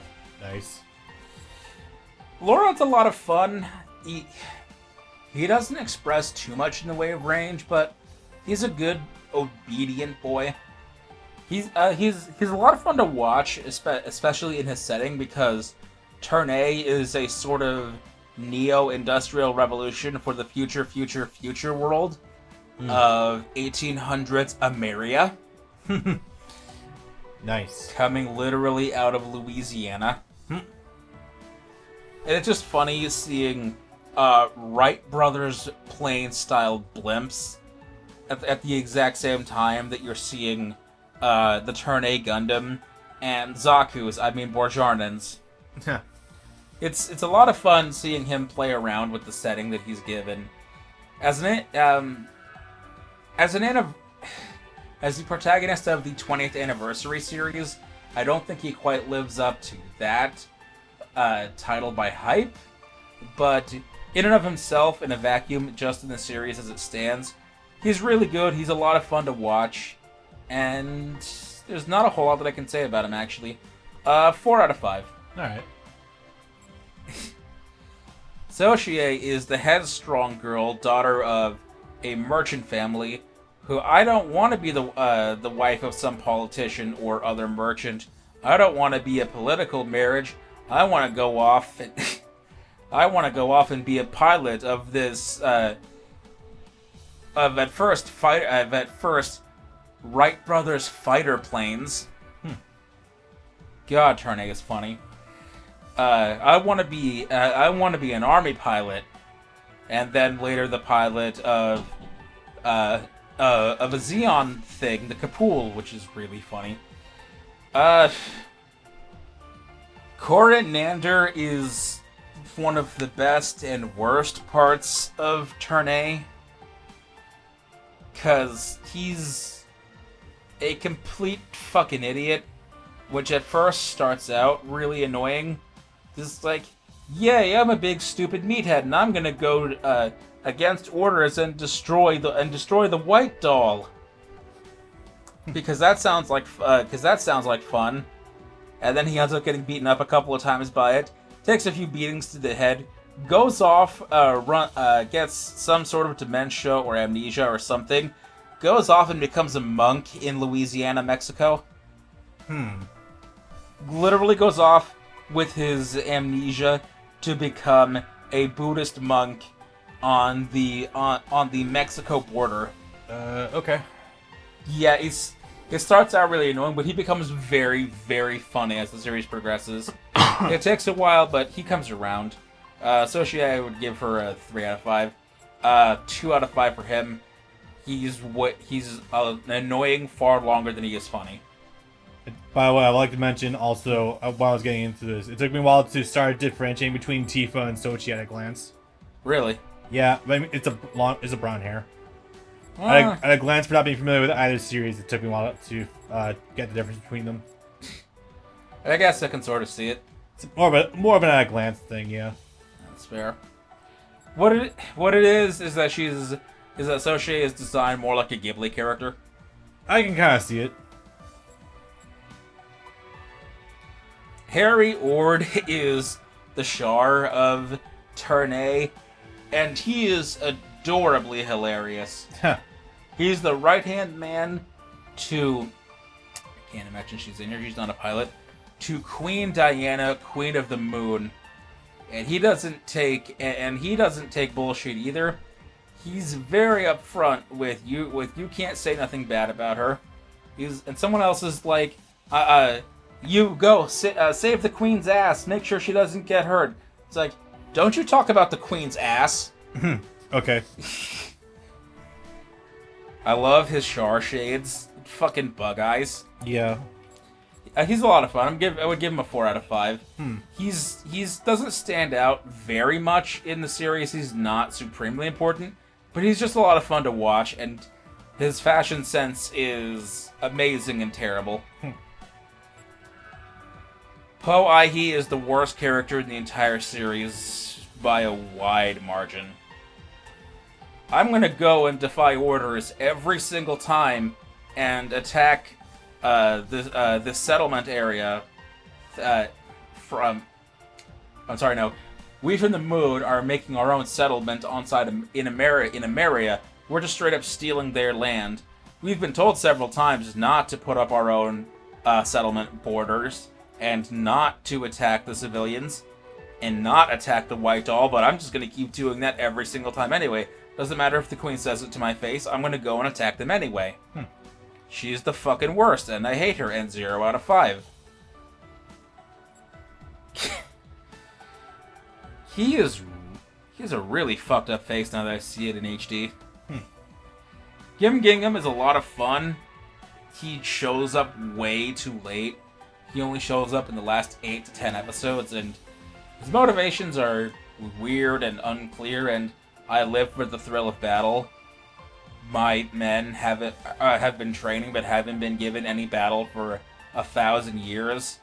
So now let us have glorious battle. I don't care if we're defying the Queen or the Earth or the government. I just want to fight, so we're gonna fucking fight, brother. He's fun, but... He's on straightforward, at least. Yeah, that's about how I put it. I'm giving him a 3 out of 5. Deal voice out of 10. Yes, definitely. And also, fucking... L.E.L. Oh, yeah, right. Scott McNeil in 2 and 3. Nice. Hey, you can start contributing again. I can wake myself up after the essays. Oh, boy. Okay, Akira. If we're just talking about Season 1 Kira, you could do worse. But when the plot armor starts really kicking in and a latter Seed 1 and Destiny, that's when I really stopped caring about him as a character whatsoever. Not that I cared too much to begin with, save for the shit that was happening with, what's her face? I don't remember her name offhand. Lacus. No, other one. Flay. Yeah, outside of the shit with Flay, not really much going on. Conflicted at the start, then it goes away. Yeah. Kira's inoffensive in Seed. The worst you can say about him is that he's ungodly boring. Literally a plank of wood. Yeah, but he's not super offensive. I can deal with him in regular Seed. He's just kind of an idiot. Yeah, I mean, his heart's in the right place. He feels like he's just early Amuro, honestly. Well, I mean, it makes sense. Yeah. But really, there's not a lot to be mad about either. Like, he's not offensive. He was fucking Flay, but that was more her manipulation. You can get mad at him for surviving a head-on, face-to-face blast when the Shrek exploded. That's just Sunrise's fucking fault right there. They're really afraid of killing protagonists unless it's the absolute tail end of a series. Yeah. I'm gonna say 1.5. Really? 1 out of 5. I know. I was gonna say 2. He's boring, but he's not super offensive. I can deal with him. That's the thing, though, because even with a lot of other protagonists, even when you can say they're boring, there's at least something going on there. Like even with Amuro back in the day. That's fair. With Kira, it's like I'm constantly actually staring at a blank wall. Yeah, it's okay. Yeah, I'll say that too, then 1.5. Yeah. I would like him in concept. He seems cool. Mula Flaga has me conflicted, because people always talk about how he's one of the bright spots on Seed, and a little bit, I guess so, but I don't see what people are so hyped about him for. He's funny, and that's fine, but as a leader, as a mentor, he's not that spectacular. He really only has, like, 2 one-on-one conversations with Kira, and the only thing he says to him in that conversation is, hey, don't let these corrupt Alliance officials try to steal the Gundam. And that's the only memorable one. So, he's a shit pilot, actually. He gets, like, 4 different mobile suits and armors destroyed. Yeah. So, he's mildly funny, but I see nothing in this character. For being one of the few characters we have in Seed who isn't incredibly nationalistic and will attack anyone on sight, I like him for that merit alone. But yeah, the bar for Seed is set fairly low, to be fair. I'll be generous again and say 2 out of 5. Oh, well, yeah, I'll go 2.5. That's fair. Raul Crusade is really funny, and that I wasn't expecting to like him.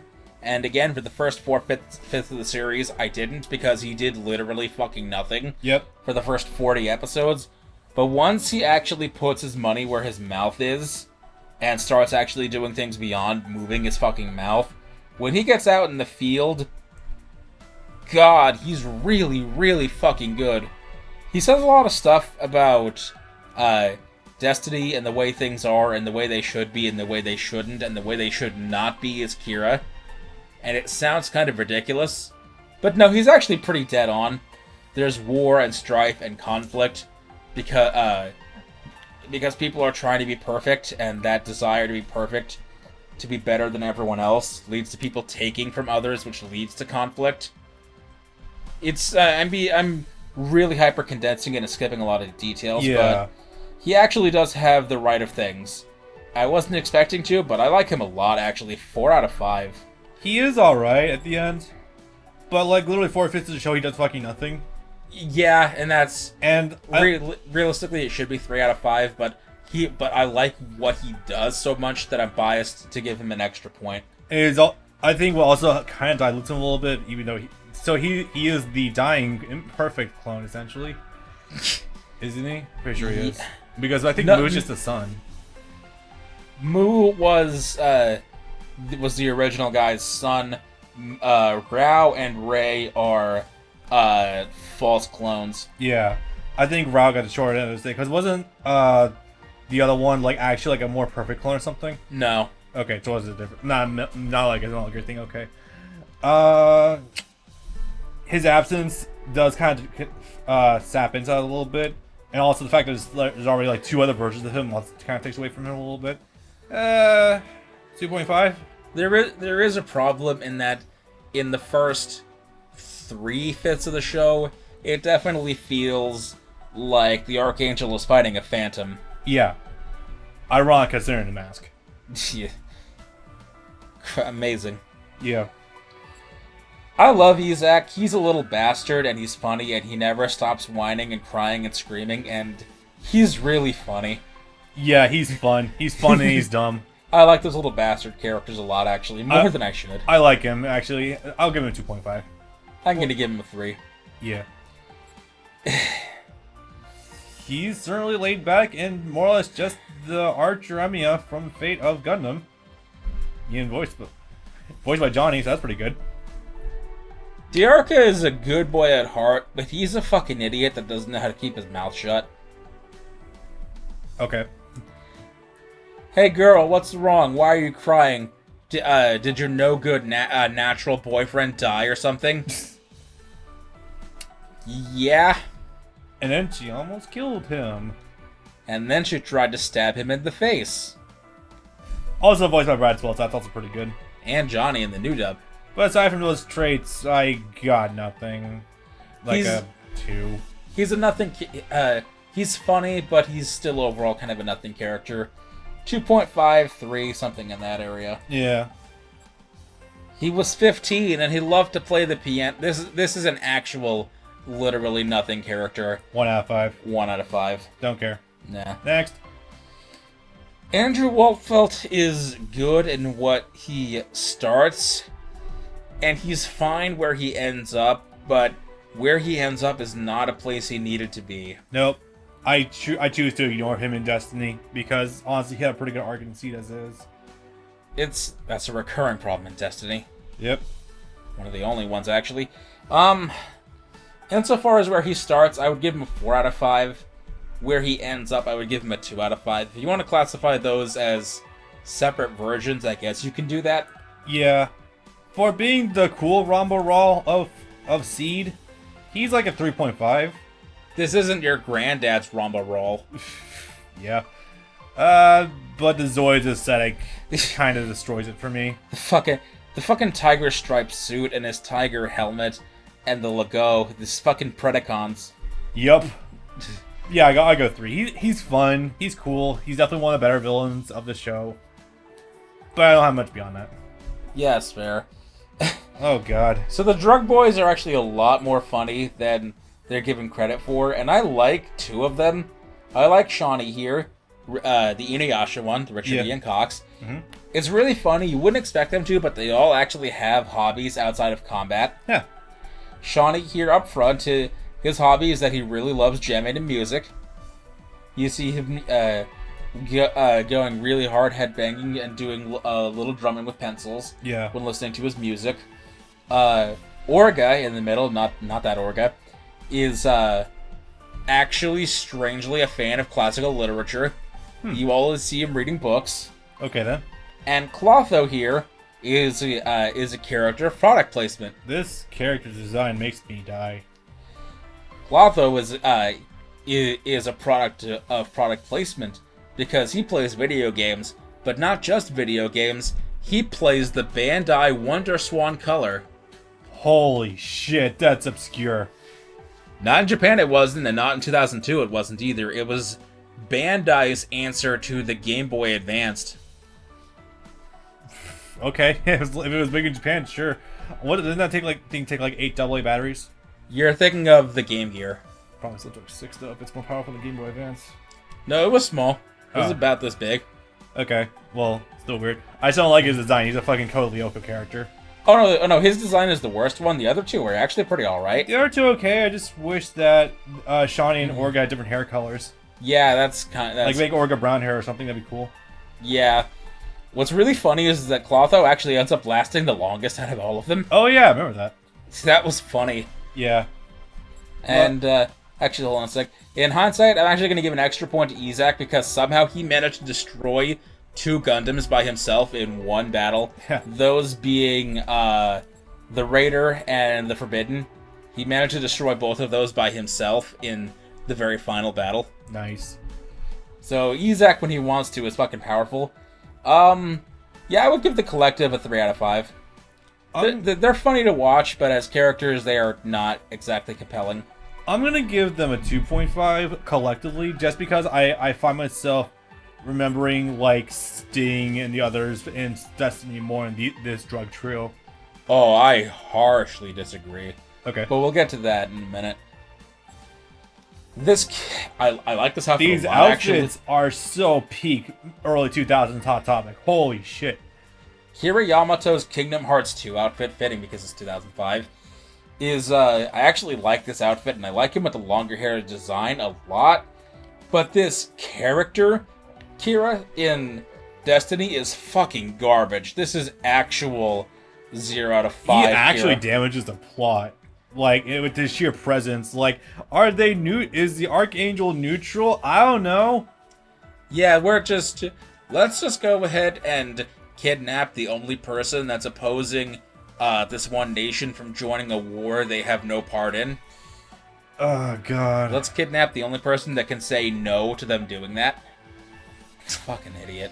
Yeah. I like his... By the way, just go back up. I will give him credit. He has my favorite he has my favorite Gundam designs. Not so much the strike, just the freedom and the strike freedom. Oh, really yeah. Good. We'll get to it later. I love the base model strike with none of the shit attached. Pure, elegant simplicity. There is no Atherin in the original seed lineup. Yeah, I'm noticing that. He might be further up. I wonder if they count the Aegis as a mobile armor or something. No, it's a transformable standard suit. In original seed, Atherin's fine. I don't like him at all in Destiny. He's a complete waste of time, character, and space. And insofar as his only purpose is to scold Shin, that goes nowhere. If I can say it funny, I think Atherin is Naruto Sasuke done extremely well in a much shorter period of time. In the original, sure, fine, but he accomplishes absolutely nothing in Destiny, so it feels like yeah, for being a perspective nothing is character, earned. for Zaft, they could have done so much better with him. Like, I feel like there's a lot of untapped potential. I do actually like Atherin quite a bit, but goddamn, it's more the pace at which Seed goes already. Oh, also, they wasted time giving him a fucking harem for no reason. Yep. After he already gave Kaguri a fucking ring. Yeah, them two are engaged. Okay. Yeah, we're totally gonna follow through on this harem idea with Luna and Mayrin and Mir. Yeah, they're totally all gonna get a real shot at Atherin. That's totally gonna 1 out of 5. Season 1 is like a 3 out of 5 for me. He's cool. They could have done better, but he's still decent. 2 for Destiny. That's fair. Real Lacus. I'm being petty here. 1 out of 5 Singing. because in original Seed she has this song that she sings manual analog by herself. Yep. And it's like, it plays 10 times, and I'm not even joking, in a span of 3 episodes. Yep. And they do that again in Destiny, a bit more sparsely, but it's like, you know, an idol would have more than one song. I know what you're trying to do, but she's not Yuna, and you can't make her Yuna. Because it feels like that's what they're trying to do, is they're trying to have her be Yuna. You're not wrong. You're really not wrong. As for myself, I'd probably go like a 2.5. I can think of worse. She's an idealist. Her heart's at least in the right place. Fairly decent design. But then I feel like Destiny has no idea what it wants to do with her. You could say she actively harms the plot of Original Seed by giving Kira the freedom. Maybe. You could say that. I won't, but you could say that. As far, although she's the daughter of a rich aristocrat, so I mean, kind of deducting points from that for the former president of the council. Basically, you just fucked the daughter of the head of Anaheim. GG's. Yeah, thereabouts. Yeah. I don't have too much problem with her beyond that, though. But she's kind of just dull. Yeah. I love the design, but man, Neo Roanoke, holy shit. Neo Roanoke is an absolute waste of time who also accomplishes absolutely nothing and loses every battle he takes part in. He has some fondness for the Phantom Pain unit, but not enough to actually help them or get them out of the miserable situation they're in. 0 out of 5. That's perfect, actually. 1.5. Fucking kill him. 0 out of 5. Worst character ever. Stop fucking crying. No one cares if you're crying. And every time you open your mouth, you just do something that pisses off everyone, and you're wrong about literally everything you said. Every single time. Season 1 at 2.5 for me. Season Destiny, got like 1.5 or a 1. Yeah. She deliberately puts Orb in more worse positions. We're literally going to invade 3 different battles to say, hey, I'm the leader. Stop attacking them. No. Fuck, guys. What do we do? Who's in charge? You're in charge. Oh. Stop. Fuck. Already gave opinions. Shouldn't be here out of 5. I love Shin. He gets a lot of undue hate. He is actually tied for my favorite protagonist of all, straight up through the end of the series. Holy shit. Yeah, I know. That's amazing coming from me. Even with the downhill slope he goes on at the latter end of Destiny. I don't blame... See, here's the thing, is none of that is his own fault. He's being manipulated by the people closest to him. Yeah. So it's like, he's already fucked up. He has PTSD. He has a lot of problems. Of course he's going to stick by and listen to the people he thinks he can trust. He can trust. So of course he's going to go with their plan, even if it sounds a little weird to him. Because they're the only people keeping him sane. They're the only people keeping him from going completely apeshit. And I mean in the suit, not just harassing people like he does normally. So yeah, I don't blame him for the turn he takes towards the end. And what I hate, one of the things that makes me hate Atherin even more, is that he completely mischaracterizes Shin on just about every level. There's a point in the middle where he tries to give him a corrective speech. It's like, do you want power for power's sake, or do you want power for the sake of helping people? And he makes the completely inaccurate assumption that Shin wants power for power's sake. And that could not be further from the truth. Shin wants power to make sure that no one else ever has to suffer again the way he has. And if it takes some sacrifices to make sure that happens, then I'm sorry, but that's just the way it has to be. And that's actually a perfectly good mindset for Shin to have, I think. It's just he's never given the opportunity to explain that, or when he is, people just aren't listening to him. So yeah, he gets a lot of undue crap that he absolutely does not deserve. I love Shin. He's great, And people need to give him a second chance, give him more credit. I straight up, honest to God, think he's a 5 out of 5. If he's Camille, then he's a better Camille. Damn. Yep. All right, you gonna? Clearly I'm due. I should rewatch Sea Destiny at some point then, because I was gonna go like a 2 out of 5. Really? Like, there's definitely the workings there to completely defy the expectations of Seed as it stood, with how no one ever questioned anything about either side until like the very end when everyone was about to fucking kill each other. I feel like he made some bad decisions. There was definitely like a lot of good setup. He had his form Murasame. I don't know. I just feel like he loses a lot of sense of agency once Durando comes forward with the Destiny plan. I can see how people would come to that conclusion. Yes, that's fair. Going from that lens, though, I'd probably give him like a 3.5 or a 4. Okay, that's... Alright, that's fair.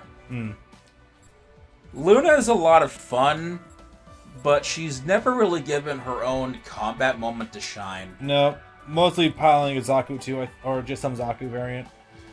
Gunner, Zaku, Warrior. That's fine, that's cool, that's cute, making those literal callbacks. The Zakus are fine, people, shut the fuck up. They literally had Zakus in the last series in Turn A, and they have Zaku variants in every series, shut the fuck up. I like her a lot. Again, she's not given much play, but for what we see of her outside of combat, she's a lot of fun, she is playful, she puts her ass in the camera. Yeah. That one time. I'm going to give her a 3.5. I'm going to say she's a stronger L, so I'm going to say probably like a 3 or a 3.5. Maybe 4, she had more moments. Fair. Rey is complicated. I know where you're going to go, and that's perfectly fine. Getting the extended version of all of everyone's scenes really helps a lot in that regard. For what he is completely, the whole package, I think he's not amazing, but I think he's good for what he is. I would give him a 3.5. Probably missed some points of his story though, so I'm gonna give him like a 2. That's fair. I'm not too hot on him. Maybe it's the way the movie's told it, but he came across as very just like rushed and not like what the hell is happening right now. The problem is in the movies, the only scenes you got of him are when he's stringing Shen along. Yep. So that's not good for his character, but there is more beyond that, and there's also a reason why he's doing that. That's good. I don't remember you besides being a stand-in for TM Revolution. He is TM Revolution as played by the actual TM Revolution singer, and he gets his own special Goof variant called the Goof Ignited. Yeah.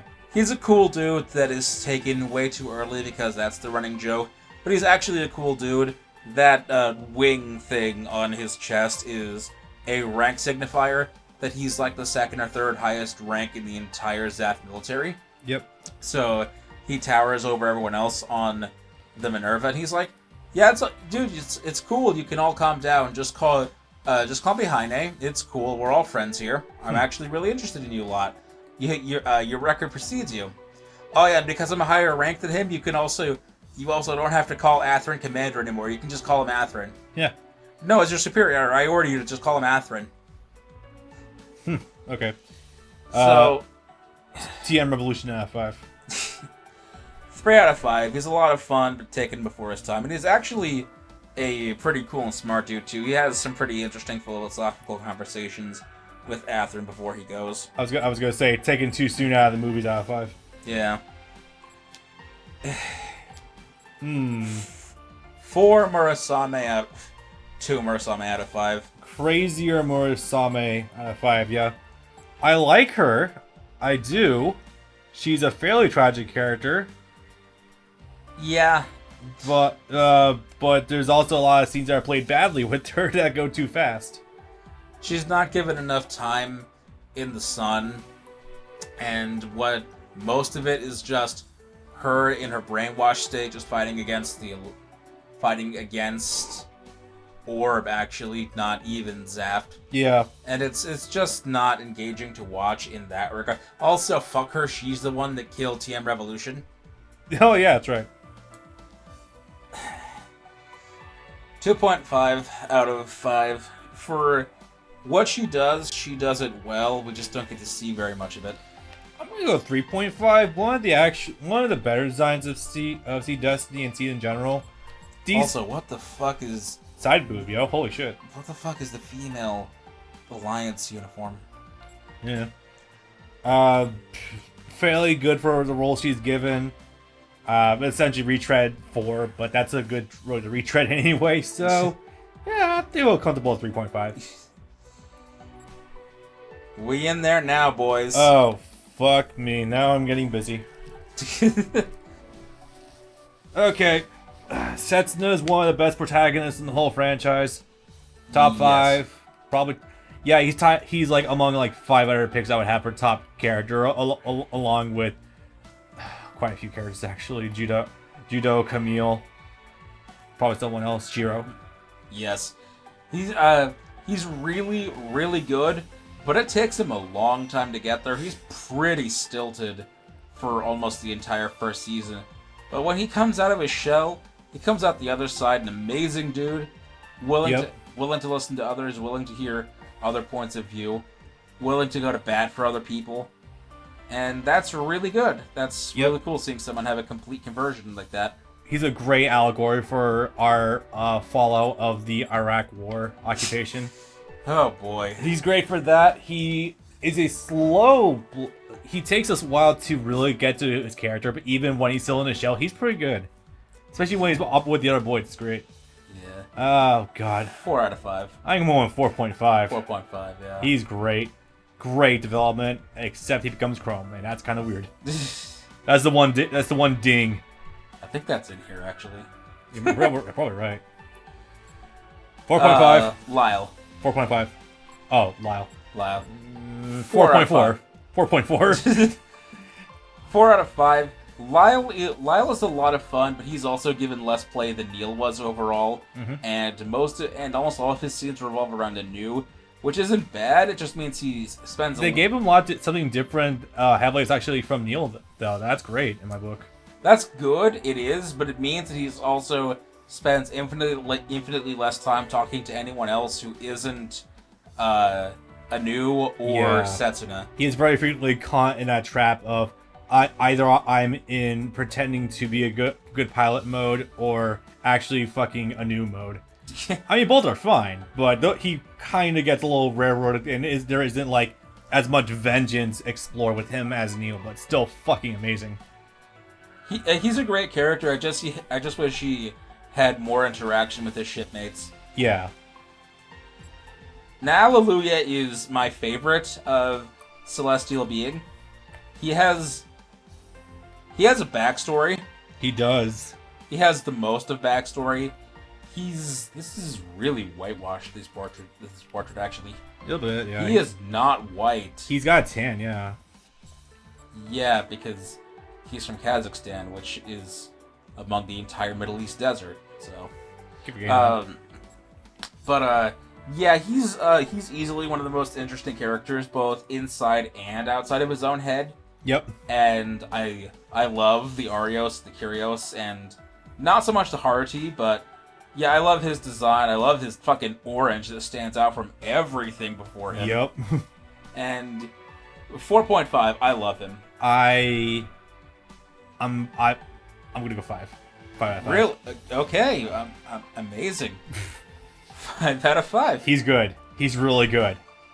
To be fair, I'm not like holding a gridlock. It's like what would be like only one character being a 5. No, I can be flexible. He's great. Yeah, it's fair. Yeah. Season 1 Setsuna. Same as my points before, just shyer and more in his shell. Most of these are going to be the same, but Neil for his own sake. Neil is definitely 4.5 and his brothers are 4.4. Yeah, absolutely. Yeah. I like Neil a little more because he did have more to do with the other dudes. He actually talked to them. And you have to change because I couldn't, Setsuna. Yep. Before he's actually coming back to life, boys. God, that was weird. 4.5 out of 5, easily. Yeah. I'm not usually into crazy, but she's like, actually kind of fun. And then wedding happens. Oops. She's playful. Yeah. Up until she's no longer strong enough for the job. I like her in season 1. I don't like her so much in season 2 because she does borderline nothing. Good news. This is Gundam Throne version, so this is only season 1. Yeah. 3.5 out of 5. Yeah, I'll go with that because while she's great, she's also kind of shallow. It doesn't like really good, like she's not a Sumeragi. Very few can be Sumeragi though. 1 out of 5. Ribbons on Mark is funny, but he is easily and measurably among the absolute worst villains in the entire franchise, without a doubt in my mind. I'm gonna go 2.5. I think he's funny inadvertently in a lot of ways. It's funny, it's cute how he's voiced by Amuro and subs, and he is miles of the way better than Cornhole. In my book, he is way more interesting than that. But in terms of like being an actually effective villain, he's kind of bad. I'm going to become God and lead the humans. Okay? What does that entail? You're their god, you're their king, are they your slaves, are they just your workers, does life go on as normal? What does that entail, and what is your end goal? What do you gain from that in the long run? Yeah, essentially. Well, he wants to like lead humanity down his own path, but that's just like, huh, okay. Again, what does that mean? Yeah. Also, I like the Reborn's Gundam. It's really neat. Fair. 5 out of 5. 10 out of 5. He's a 5. He is absolutely a fucking 5, and he's not even a hugely deep character. He's just that effective. Okay, actually, you know what? 5 out of 5 for being voiced by Scott McNeil. If he's not voiced by Scott McNeil, probably like a 4.5 or a 4. Because Scott adds a lot to him. He's great without him, but Scott could easily double that rank, honestly. This is probably Scott McNeil's best performance ever. Yes. It's also one of Canada's best performances, period. In all motion dubs. You sick monster, you're enjoying people suffering? That's just who I am!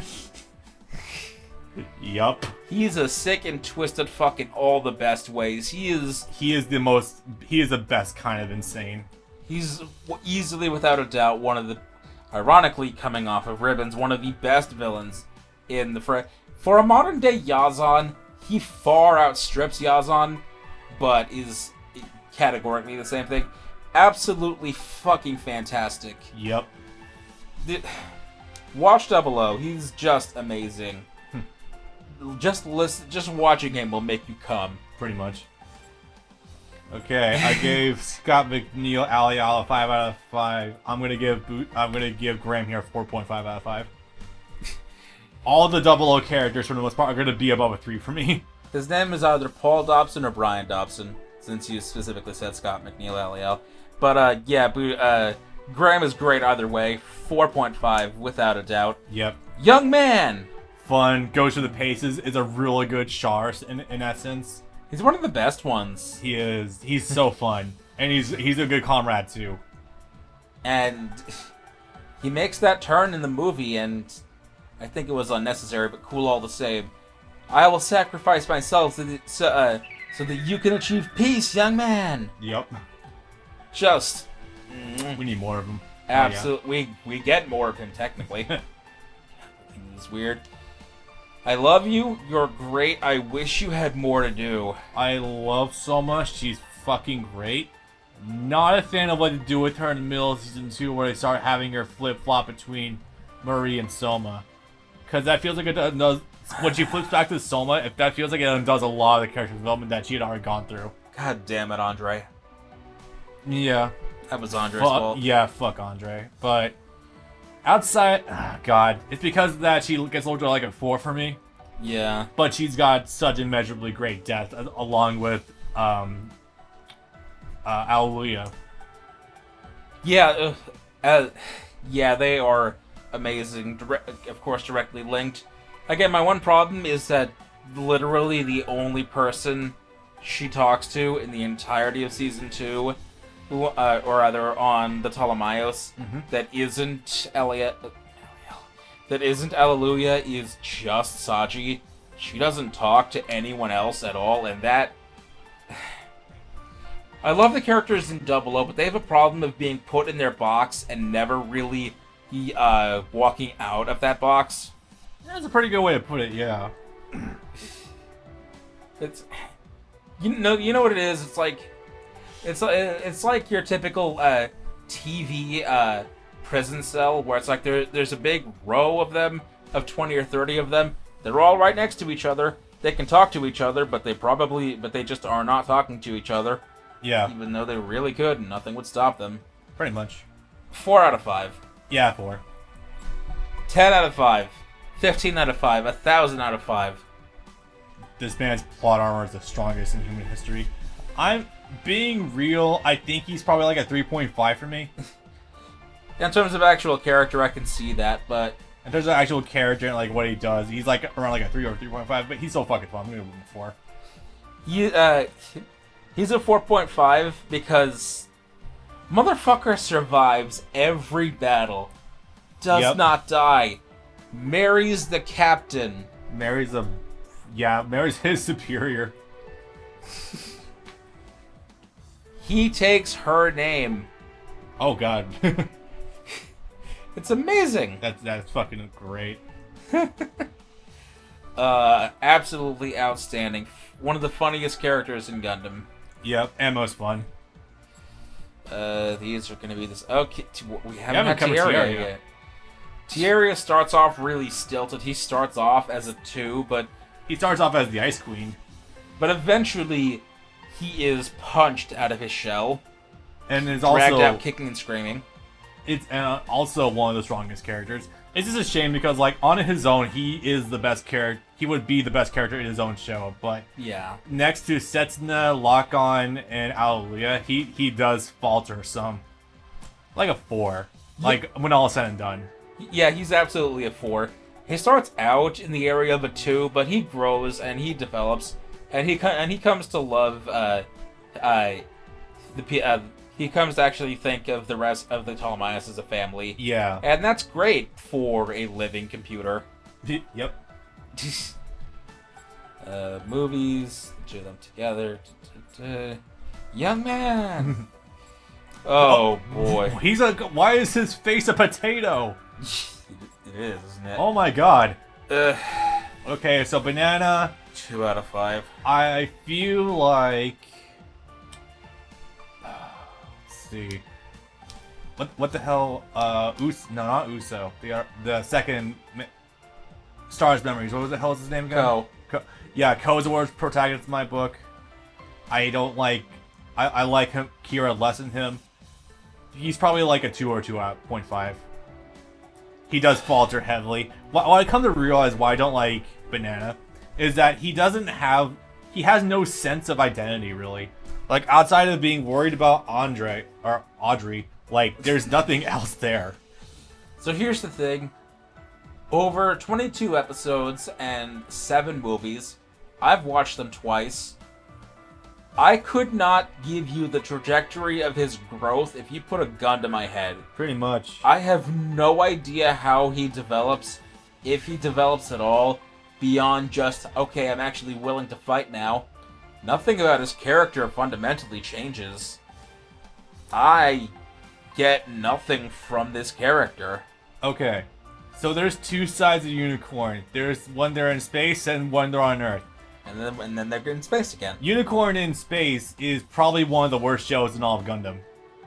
Unicorn on Earth? That's heavy competition for the space section of Seed. Unicorn on Earth, however, is actually not too bad. In fact, the fight that he got into with Best Dad and then confronting the he kicked him in the junk. The mobile armor, like that was actually kind of cool with just showing himself. Yeah. Like he feels like he's more proactive about being a peace boy over Kira, who just boom dead. I don't mind him extremely on Earth, but in space he is the biggest bitch. Oh, God. Yeah. Armor.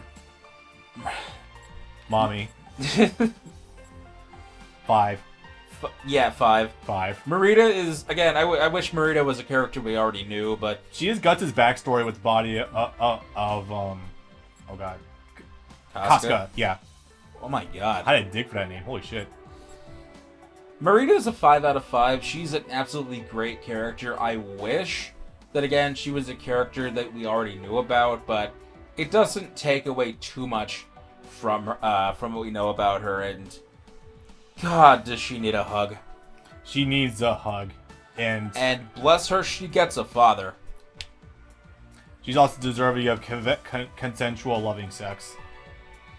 I wasn't going to go there, but yeah. Yeah, something she can enjoy. Something, yeah, actually feel love. That'd be nice. Too bad Banana's taken. Yeah, yeah, too fucking bad. They have hair? Oh boy. Also, it was the first implementation of the nude type Force Ghosts. Yeah. You see, and that was weird because she appears as a naked ghost before her father, and that's maybe not awkward. I think Sunrise missed the implications of that. No, not that kind of daddy. Oh man, that's rough. But yeah, outside that, she's amazing. Yeah, 0 out of 5. Punished. Ready deserves to be punished. Ready by himself before Psycho New Type is this one. Most likely the worst character in all of the series. Did you want a villain that was literally an incel and nothing else? His entire character is that he's an incel cuck. Yeah. Now that being said, it's when he gets to this fucking part with him sitting on the couch being the absolute edgelord, and then after he kills Marita, oof, he actually becomes one of the better characters. So, absolutely 1 out of 5 for starting Ride. Like, probably 2.3 or 2.5 or 3 out of 5 for me after he kills Marita and he goes insane. He does have that funny moment where he vomits into his own helmet. And he does come around when it comes to actually dealing with Full Frontal, so I'll give him that. He has no role in that fight. Full Frontal doesn't even know who he is. Nope, he's just there because Unicorn. Oh my god. I did find it kind of funny though, that was neat. But, yeah, just... There's a jumping character. 1 out of 5. Fucking... So I do actually like his idea of the rigged economy against Earth. That's kind of neat. We're gonna class system you out of the economy. We're gonna boot you out of the fucking free market, bro. Free market ain't so free no more. If you could put in the picture of him when he takes off his helmet, and you can see that he has a fucking rat face. If I'm still listening to this part of the podcast, yeah. Man, Full Frontal is the worst aspects of Shark clones up to this point, where it's like the motivation of CCA. This is where they fucking canonized it. They canonized the meme of the Shark clone. Oh yeah, that's right. This is where it was confirmed that he is in fact a clone of Shark. It was always a mystery if it's between that or some dude brainwashed into thinking he's Char. In the novels, I think he's brainwashed, but in the anime, he's confirmed a clone.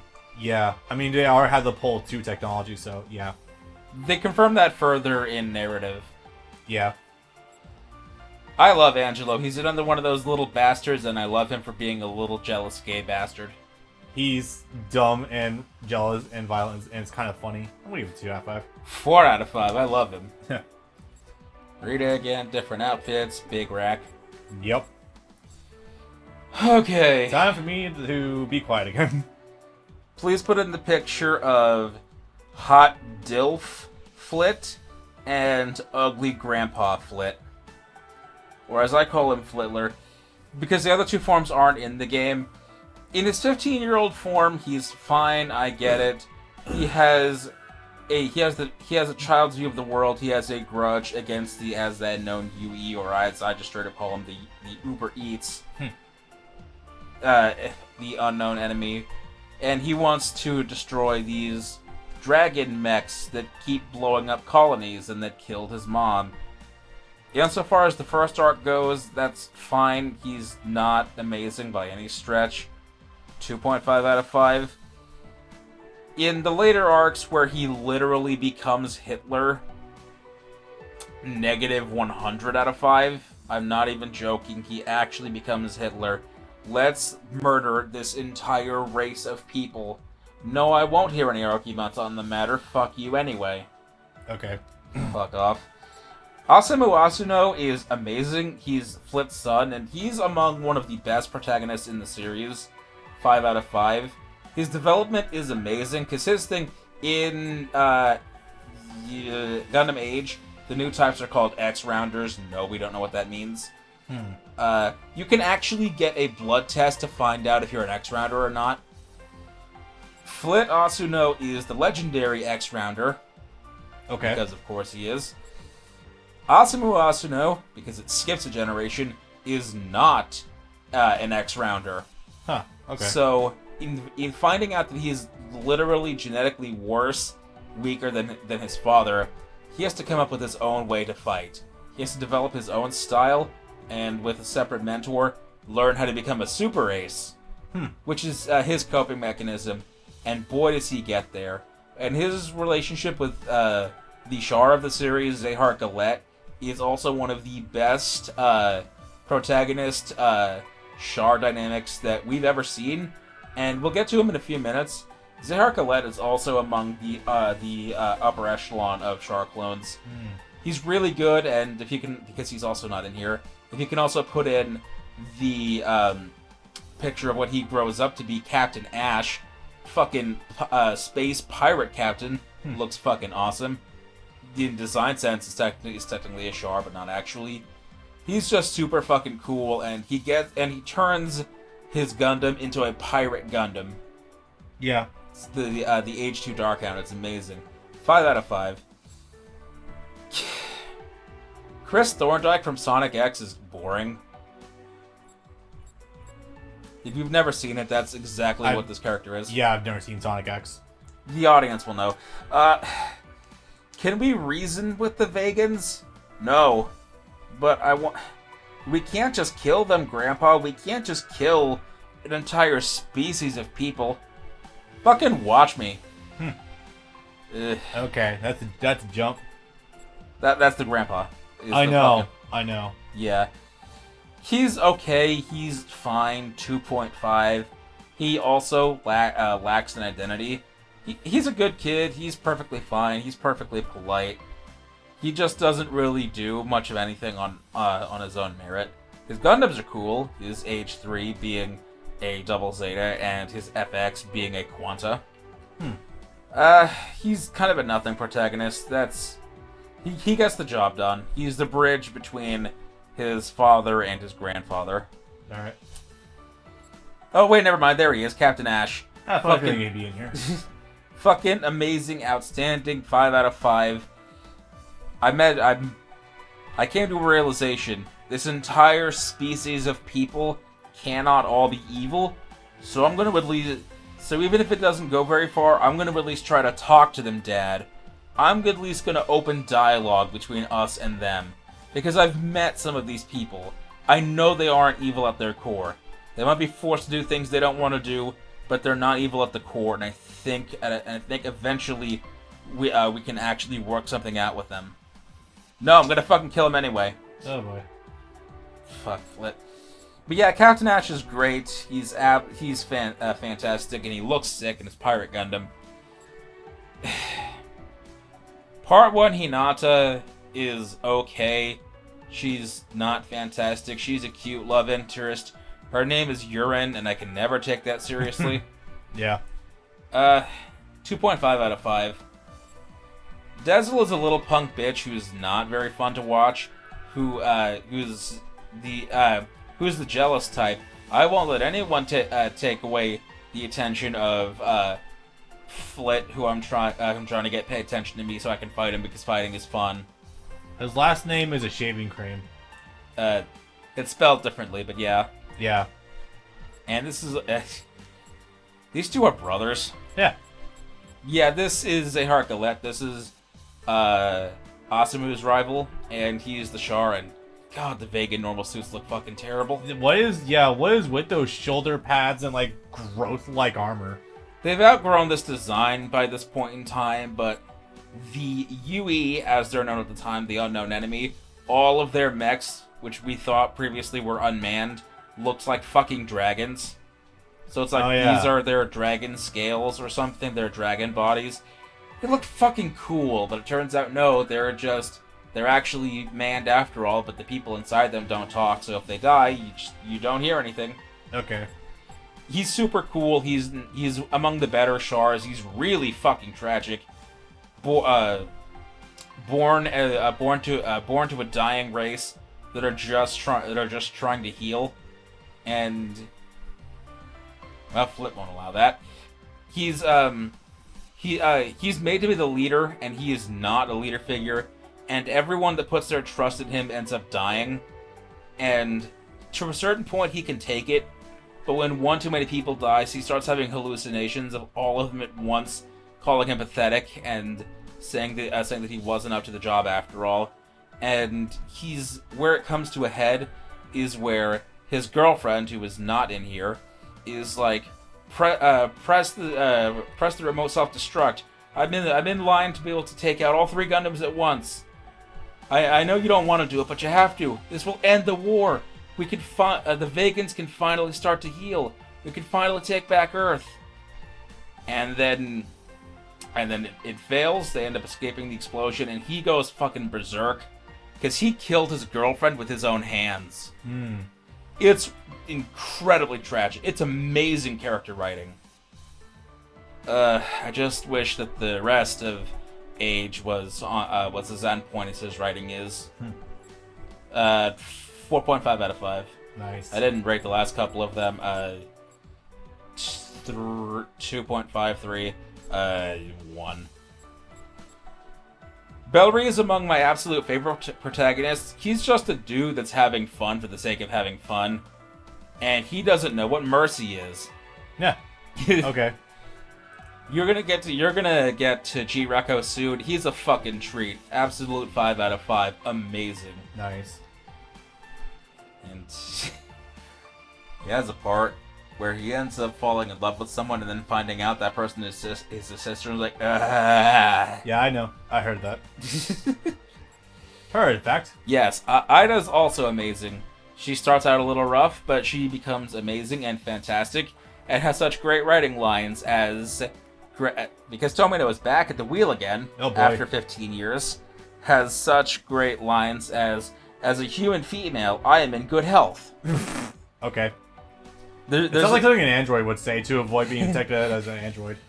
There's an episode where they start actually giving members of their ship physicals, and so they have to run around, do training, play tennis. It's like, I'm in good health. That's a design.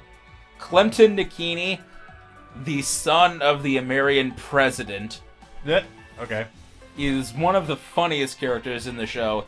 He's kind of an idiot, but he thinks himself as a genius, and he never gets down on himself. No matter how many people call him dumb or say he's actually not that great of a pilot or he's an idiot, he's like, nah, I'm a genius. I'm way ahead of the game.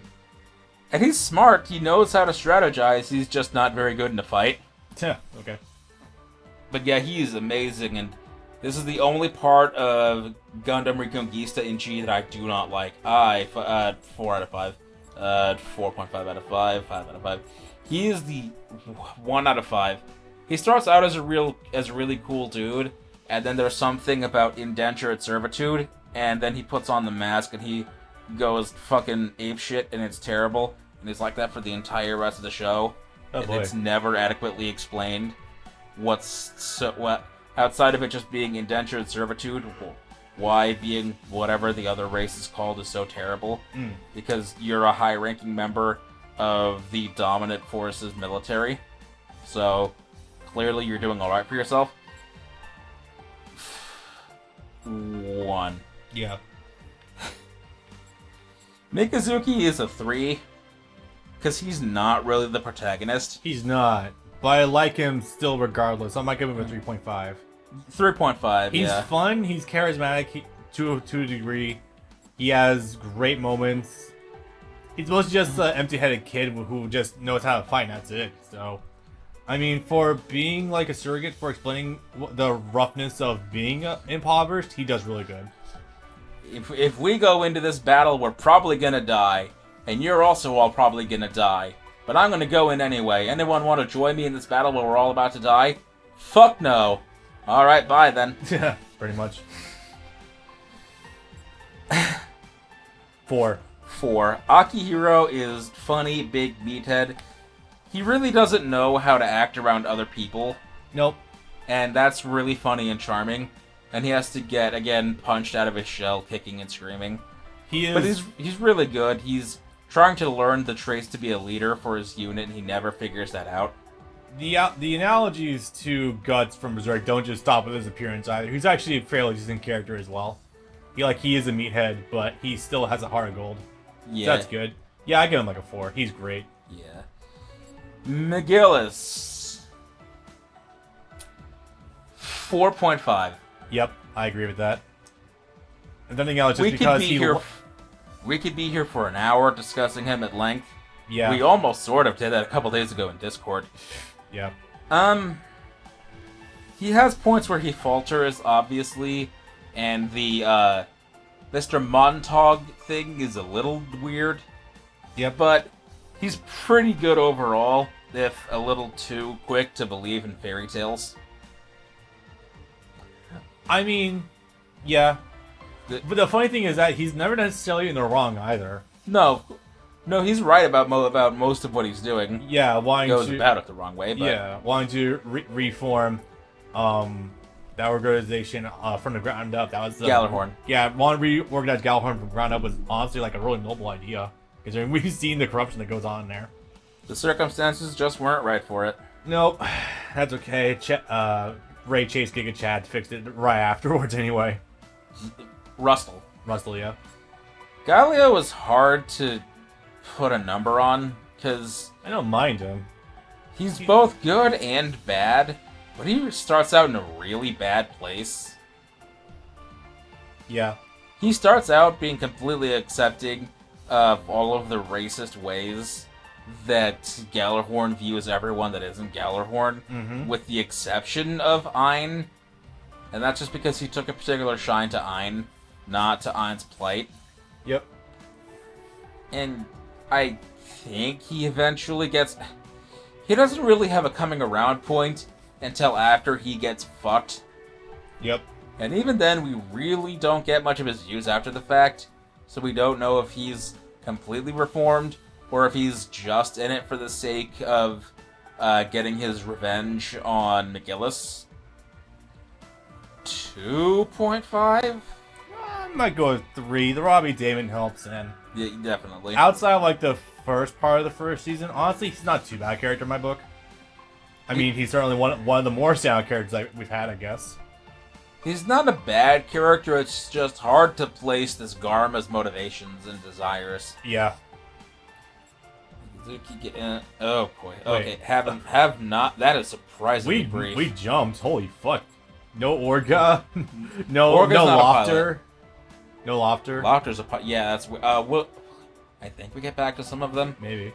Cool. Have not seen build. Here we go. Christina is amazing. 5 out of 5. MILF, not MILF. Wife, amazing. Sit on my face, please. 4.5 out of 5. She's astoundingly good though. She's super sweet and nice and polite to everyone. And not a bad pilot either. It was really just the fact that they were fighting on uneven terrain that screwed her in the fight against Bernie. Yeah. But she destroyed the camper. Yep. Okay, so I have to ask before anything. Yeah. How much of it is actually Bernie, and how much of it is just David Hayter? You know, I was just thinking that to myself. If I'm being objective, he's probably like a 2.5. He's or maybe like a 3.5. He's honestly a decent character in that you get a perspective. It's one of those cases of humanizing the Xeon side, and honestly, he's pretty cool for what he is. And with the David Hayter on top? Probably, yeah, he's like a 4. Not as much. I don't like him as much as Christina, but he's fucking great regardless. Yeah, with David, I would say a 4. Without it, I would say a 3.5. Yeah. The drunk dude that's like, get this kid the fuck out of here. C missing out of 5. 1. 0.5. He's actual garbage. He sorry, has one why are funny you apologizing to the enemy? I was gonna say, no, it's by that one interaction with Gato. He is, oh god, his love interest is the actual worst Nina. aspect of Gundam as a whole. Nina Fuck might be the worst girl. I think she might be one of the worst characters overall, Yeah. if not the worst. Fuck her. Gato- Gato, conversely, is pretty good. Gato doesn't have supremely much going on, but he's easily the best character in Stardust Memories. Oh, without question. 3.5. I'll go 3.5. He's pretty solid. He's got motivations. He does some rounds of character development, which is kind of neat. It also helps his primary mech as the GPO2, which is the beefy motherfucker. Honestly, really stand out. So I do like him quite a bit. I'm the enemy, you idiot! Also, Sparky Thornton. So that's even better. Mommy, but not much else going on outside of the PTSD of gassing a colony by accident. And her so many heal turn. Honestly, 2.5. Yeah, Design 4. Design's like a 4.5. Character herself was probably like a 2. Yeah. In the updated Blu-ray release, she got her own separate 15-minute OVA. Oh, cool. I don't think there's a whole lot to it. I don't remember enough, but I remember I like you a lot. He's a 4.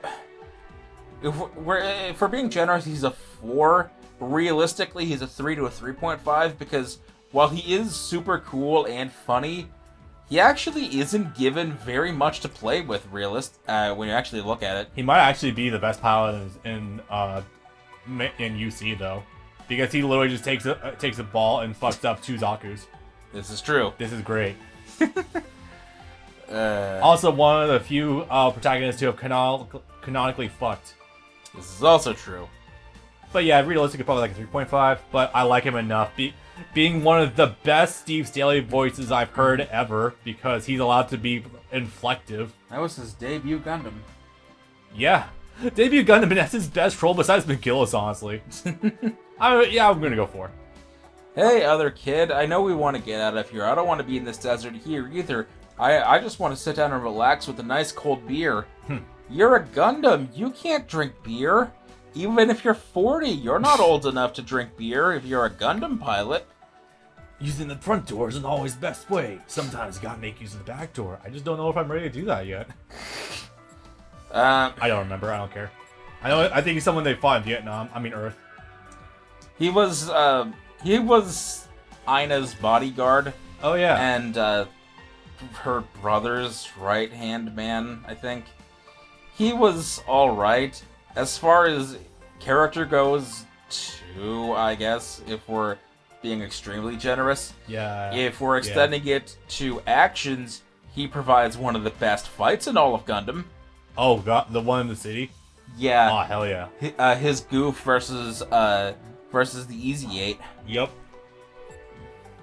This is a manga that none of us have seen, or a video game or something. I just saw you a couple hours ago for the first time, so I don't know yet. Maybe 2.5. 2. He's a bastard, and that would be funny, but I don't like the way he's written. He's too much of a cunt. Like he's not. If he was just a little bit of a cunt, like Lyle, then that'd be fine. But he is, like, the cunt side is overriding a lot of his actual good traits, like the jazz music. Yeah. There's not a lot to him either, but he's more interesting and less offensive. I like what he represents. 3 out of 5. I like what he represents, and there's not much to what he actually is, but there's a decent amount. So I'll say like a 3.5. I'm liking him so far. Johnny. Also, Johnny. I have not read Crossbone, but from what I've seen of him in Robot Wars, he seems like an alright character, dragged down by the inherent annoyance factor of writing children in Universal Century Gundam. Yep. And sometimes just actually being annoying and whiny. We got 2.5. We got to factor in the mystique factor of Crossbone. So I'm gonna probably like have that deducted and be like a 2.5, maybe. I don't know enough about you and the Crossbone either. C-book. Yeah, I know it's C-book. He's a lot more homely. more of a family man, because at this point I think... Did you have that bakery? Yeah, that comes at the end of the first Crossbone series. There are 4 Crossbone series. Yeah. That comes at the end of the first Crossbone series, where he finally gets to settle down with Cecily, open up a bakery, and have his 2 children. Nice. He's 27 at this time, and from going off Robot Wars again, he's really cool. He's really mellowed out. He's a calm dude. He's a mentor figure to most characters, and he's just chill. Sick. That's 4 out of 5. Good character growth. He actually, at this point in time, he actually probably does warrant that score, if not higher. Yeah. For real. No idea. My aristocracy. Just 1 out of 5. I think I told you Font. about. I think I told you about this before, but in the most recent / final, I just go with most recent. Crossbones series. Tobiah, who is the protagonist of Crossbones 2 and 3, is now a middle-aged man with a teenage daughter, and the teenage daughter is dating Font Beau. And Tobiah comes up to, I think his alias now is Roscoe. Huh. Comes up to Font Beau, and he's like, if you ever hurt my kid, I'll actually have to use this thing. Pulls out a gun. Okay. I think I told you that story once before. Maybe. What? Manga, don't know. Manga, don't know. Novel version High of... Noon Gundam. High Noon. Novel version of Counterattack. Same basically applies. Yeah. I watched the Astray OVAs. He seems like a really fun character, but I can't say much from the little bit of it we did get to see. He seems like a judo. He really does. Yeah. But like a really fun one. From what I see, 3.5, he has potential to easily become a 4.5 or higher. But from what I did see, limited though it was, he was a lot of fun. Yeah, I agree. 3.5. And then the art styles get weird as he ages. Oh, Christ. Yeah. He's a Yu-Gi-Oh character now. Yeah. The other part, the blue frame guy. I feel like he can probably be like the Samurai Champloo Jin of this series, and I feel like that'd be a really cool idea, but we have to see it. Probably. From what we actually have concretely, he's like basically a cool, quiet Sasuke kind of character. So maybe like a 2.5, 2 right now. I'd give him a 3. Again, not given much to play with, but... Give him a good... But he has a whole crew behind him, so that's cool. He actually has people that he puts his trust in. Yeah, so that's cool. Fucking good, tragic backstory and let him enjoy life, and I feel like we'll be on to like a 4, maybe. Saw this kid in one of the Stray side stories in Crossrays. His catchphrase, he's annoying and whiny, and why must people fight? I don't care. 1. Yeah, it sounds bad. I don't remember these 2 either, but they're Stray characters. One of them is actually a boy. This is funny because I love this hair. Because this is just long-haired Shin. I was gonna say the outfit looks like he's from Seed. He is from Seed. He's one of the Stray stories. That explains that. Same one as this kid. Okay. He's a lot of fun to watch be a complete asshole. 3 out of 5. All right. This is funny now since I've actually seen it as of 2 days ago. The blonde guy is kind of there. I feel like there's not enough time to give him anything, so it just comes across as kind of dull. Having anything for Celine, which I fully agree, man, but there's not much beyond that, really. Soul is cool. He's not given much of anything to work with. 2 out of 5. Selena's a 5 out of 5. Oof, amazing, outstanding, awesome.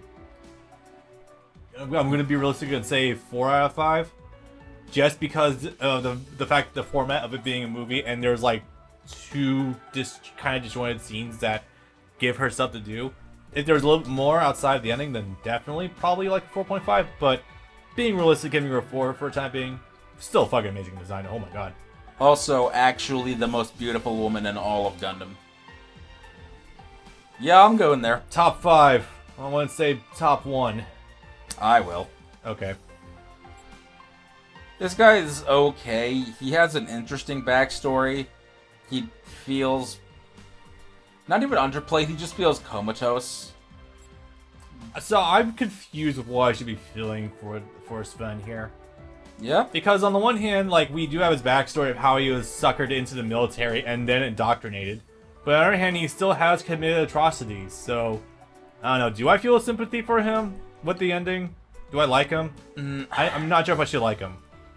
Because, like, the boyhood dream is still there and he remembers it, but, like, he still did all the things that by his own hand. No. And the only reason you give him the slight pittance is because it's literally the fact that he is dying. That you're like, okay, you're not going to heaven, you're not redeemed, but we can at least give you an honorable death. A nice little scene to recharacterize him. Yeah, I can see that. 2.5. For the explanation, I'll go 2.5 as well. Not great, not horrible. Depends on the lens you look at him through. Yeah. Because also, at the same token, if you don't care about that, he has the potential to be a 1 for what he does. Yeah. Go attack this refugee camp. And he does it. Yep. Is this Hathaway? Yeah, this is Hathaway's Flash. He goes under an alias and starts doing terrorism. Oh, goody. There's a reason for that. I don't remember the exact details. I don't like Hathaway in any incarnation. 1.5. I have no idea. Fucking 1.5 as well for his interpretation CCA. Yeah. Maybe Hathaway's Flash can give us something more to like about him. I wouldn't mind that. It's gonna take a while to develop that. Stop delaying the movies. Yeah. That's a funny design. I don't mind it. This is his rival dude. He's kind of funny. In Robot V, he has a scene with Yazan and Jared and Riddy, because they're a unit together, so they're all the waste of time boys. Yeah, I guess. True. And Yazan's like, if you want to become an ace, you have to pass my test. And he's like, no, oh no, not the prostate massage again. So that's funny. Something. He seems okay. I don't have much of an opinion yet. 2.5. Alright. Johnny Ridden. The only context I have for Johnny Ridden is the occasional interactions you have with him in Reborn, and that's about it. He seems kind of neat. It's also really funny in hindsight that he's just ready. Yeah. Design-wise. He really is. 3, I'll say for now. 2.5. Manga don't know. Alternate Setsuna from different manga. Build fighters. This is a video game. This is actually an earlier version of Extreme of Versus, where it's like they're gonna try to actually give it a story or something. That. I think these are okay. Now we're into the mobile armors. Well, let's just go through these designs really fast. Actually, why not? Okay. Neat Fire Emblem Lord design. God damn it, it's combo-y. Pretty much. I'll give it like a 3 out of 5 for design. Yeah, I would say 3. Not too bad. It's the tits. 3.5, but the bangs are too high up. 3. Yeah. Pretty balanced design, not too loud. I'm gonna say a 3 again. I'll go 3.5. I dig this look. It's pretty cool. Same thing, different perspectives. Oh no, 2 different mechs. Oh, okay. Yeah. I don't know. I have no idea who this is. Some jackass in a mobile armor that actually has a face, head thing. Okay. In end of 79. Zozel's a Chad and I love him. The goodest dad. He's also the default most morally culpable of the zombies. Because even though he's the one who's orchestrating Operation British, like he's still having to he's trying to tell himself that it's morally justified for the war, even though he's not gonna like it. And he's like, how many Minevas have I killed with my actions? Which is neat, but his ape-like characterization and origins is rough. As a suave gentleman and mature dude of 79, he's way better. But the version's still decent. Walks into the war room in Origin, and the first thing he says is, you know, if we go through with this, right, we're all going to be branded branded as terrorists committing war crimes.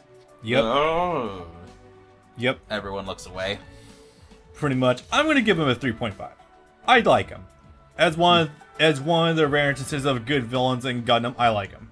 I understand why you don't like his portrayal in Origin. I still find it funny, mostly, especially him tanking that fucking car bomb. Oh yeah, no. So I'm gonna give him a 4. Yeah. I mean, it's not like I don't like him in Origin.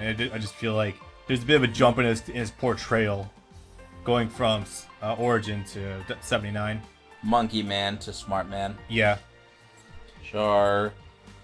Oh, hi, Rosamia. We have not seen you yet. Oh my god, she is fucking pale here. I don't like her at all.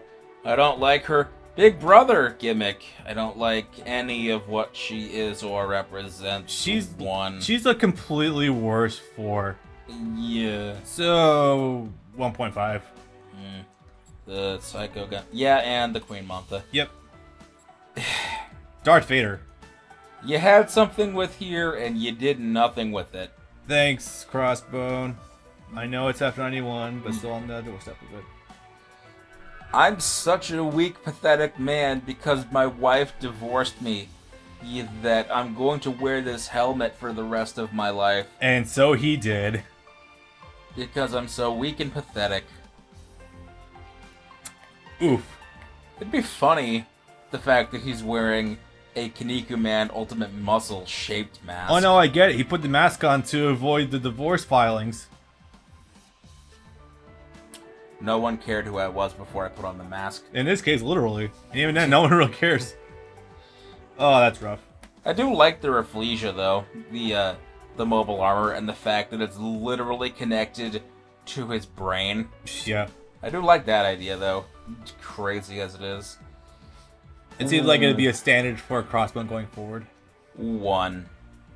Fucking yeah. Ease of design and a function. There she is. Oh, right, the Destroy. Yeah. The Meteors. Oh, that's why. Oh, no, wait, no, Infinite Justice. Never mind. Louise. Oh, hi, Louise. You are in here.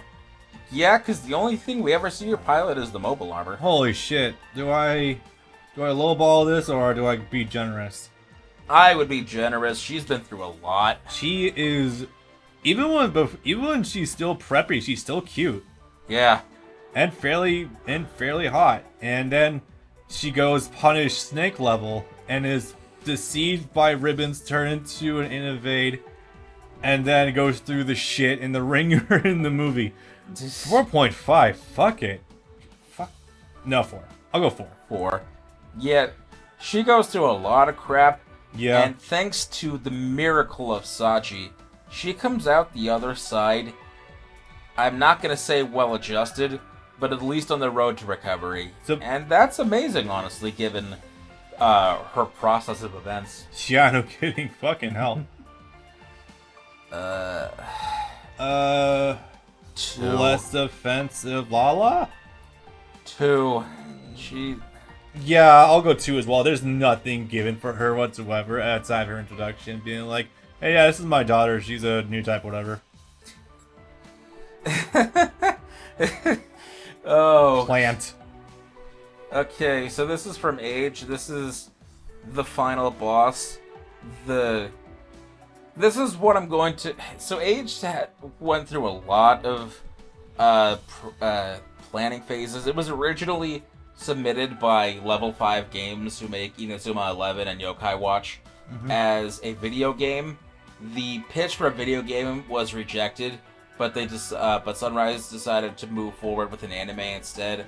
The anime was planned to be 75 episodes and then got cut down to 50. Zera here is a character that doesn't really talk. They're just a vessel for their mobile armor, the Vegan Gear Sid. And they're foreshadowed a couple of times, as shown being in a tube.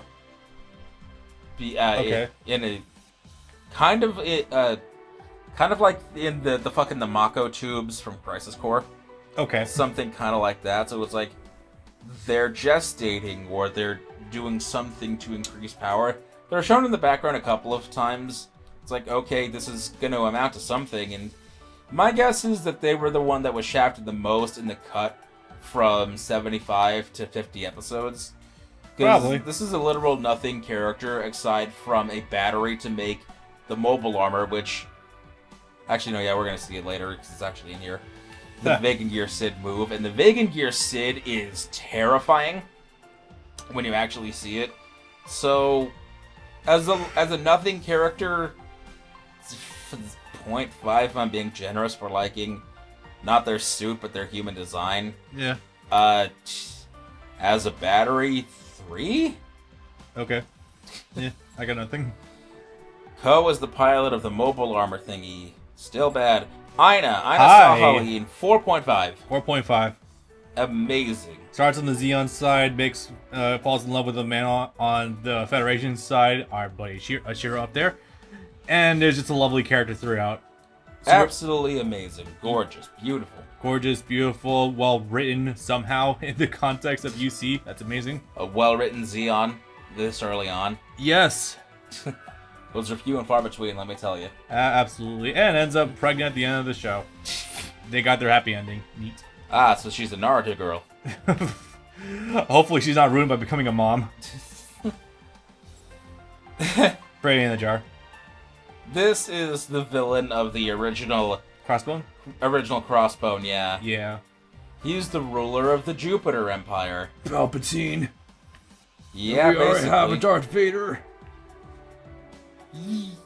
They're in no way connected, but from a visual standpoint, yeah, kinda. Yeah. And it's like, he has a daughter who's actually a good girl that doesn't want Jupiter to be evil, so she joins the side of the Crossbone Vanguard, which is now headed up by Kincaid, and I forget the alias that Cecily takes up. Yeah. But the Crossbone Vanguard, which is now the good guys, fight him. So as a villain, I think he's actually alright. 2.5 out of 5. That's good. That is a very intimidating appearance, so I understand that. And that rounds out most of characters. Just gonna stop here for a second. Haro, annoying. Haro cute depending on the show and the dub. I like Haro a lot in Double O and dubs. Yes, fair. Haro in 79, I would rather stick in the fire. 2. 2 thereabouts, cumulatively. Yeah. I don't like Lala. I don't like anything about her or what she embodies or how she would go on to become Jesus. Inoffensive for me, becomes Jesus, becomes a problem. Probably like a 2 out of 5 for me. Or no, 1.5. 1. She really sets a power creep for new types. That's the issue. Giran, funny, ultimately utterly irrelevant. Hitler has one mode, and that is kill all Earth, and take over Earth. I don't care beyond that. How did they make 3 video games based around him? Very carefully. I'm gonna give it 1.5. 1. Yeah. Alright, gave opinions. Sexy Hot Haman. damn. Cecily is a character I like. Wish she got more to play with. Hey, it's cool that we have a main female lead in a Gundam.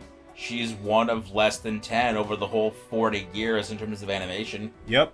3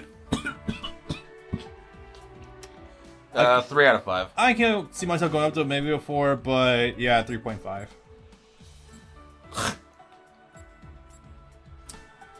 You know, I thought she would be more annoying than she is, but she's more funny than anything else. I'll give her a 2.5. Alright. Hero, come kill me. I'm waiting for you to come kill me. So one comment in a video about that said that they translated that slash on a tsunami run to destroy instead of kill. But so then someone had to explain to their parents, I want you come and destroy me. Outstanding. Yeah, definitely ask what it means when a girl says that. Yep. Tifa, amazing, outstanding. You can change your hair to a long-haired version, which is funny in context. Yeah. Oh, hey, there is Queen Diana after all. Really weird. Kind of a nothing character. Nails the alien aesthetic, I guess. 2 out of 5. Okay. She's sexy, that's about it. She's bare minimum passable as an actual character. 3. I don't find her offensive. She's very hot, and she's for like the bridge girl replacement for Bright. She's okay, but not really much going on beyond captain mode and being soft with mood level.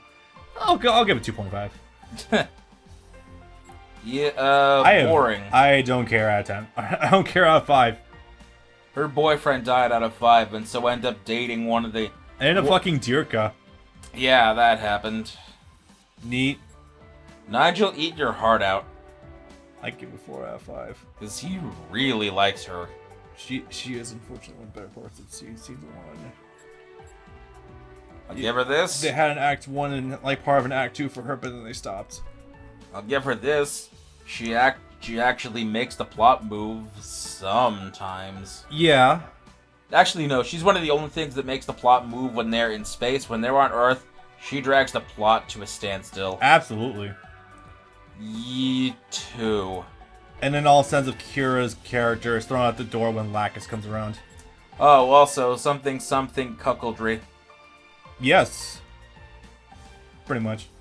I don't want to be in this arranged marriage anymore that I seemingly didn't have a problem with before my father died. Now I'm gonna fuck Kira. Wait, Kira's dead? Hey, Sai, are you still single? God. Yeah, that's a thing that got cut from the movies. That's a thing that happens. I can see She tries to come crawling back to the guy she cucked. That's a ding. 1.5. That's pretty abysmal. That's pretty bad. Maybe it's just because I saw a movie version, but I'm still going at 4. Saw that already. Marin's pretty cool. I like her. She's Flay's sister. Luna's. Oh, Luna's sister, right? I see how you can make that mistake. Yeah. She's cool. She's fine. She's nice. She has that neat scene with Lacus. No, Athrun. Yeah. Yeah. I'm gonna take off all my clothes and pretend like I'm taking a shower. That way, I have an excuse for why you can't go in the bathroom and why it took me so long to answer the door. Yeah. She's cool. I just don't understand how her being an intelligence officer on the bridge suddenly makes her a master hacker that can set off alarms in different parts of the space that we only got to here today. It's a hobby, I'm sure. 3 out of 5. Yeah, 3 out of 5. This design for Luna gets a 5 out of 5. Yep. These tits get a 5 out of 5. They're not even the biggest in this show. I think Talia is the biggest one. Talia, yeah. You know, Mir, even without the idol, you probably could have gotten pretty far in the world on the merit of just having the giant tits. You'd be surprised. Possibly. What that can get you. Considering the context of seeing how everyone thinks with like a few brain cells, sure. I like the concept of her story. I do not like the execution of her story. 1.5. Also, when she gets shot and dies, she does a full 360 twirl before falling to the ground. That was fucking hilarious. She's great outside of the rampant musical. So I'm gonna give like a 2.5. I like her. She's neat perspective for controlling the general public with the image of Lacus. And for personal body image metaphors. I like it. Also, that outfit's spicy. I like it. Have confidence in yourself. Oh yeah, that time where she snuck into Athrun's bed in sexy lingerie and then answered the door fully nude in front of Luna. Yeah, that was She wasn't technically married yet, but damn, that's rough. And then Luna gets pissed at Athrun for theoretically having sex with a woman that he is engaged to and that is public knowledge for. Immediately blame the man. Okay. Oh, no, she doesn't like Mir either, but it's like, I can't. So the gears in Luna's head are turning a little too slowly if it takes her a while to realize, oh wait, I can't get with a man who's already engaged.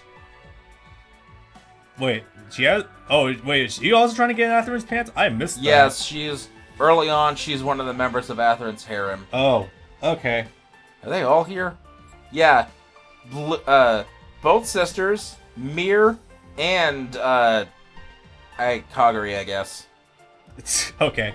Yeah, he only cares about one of them, but there are 4 girls to his name. That's fucking hilarious.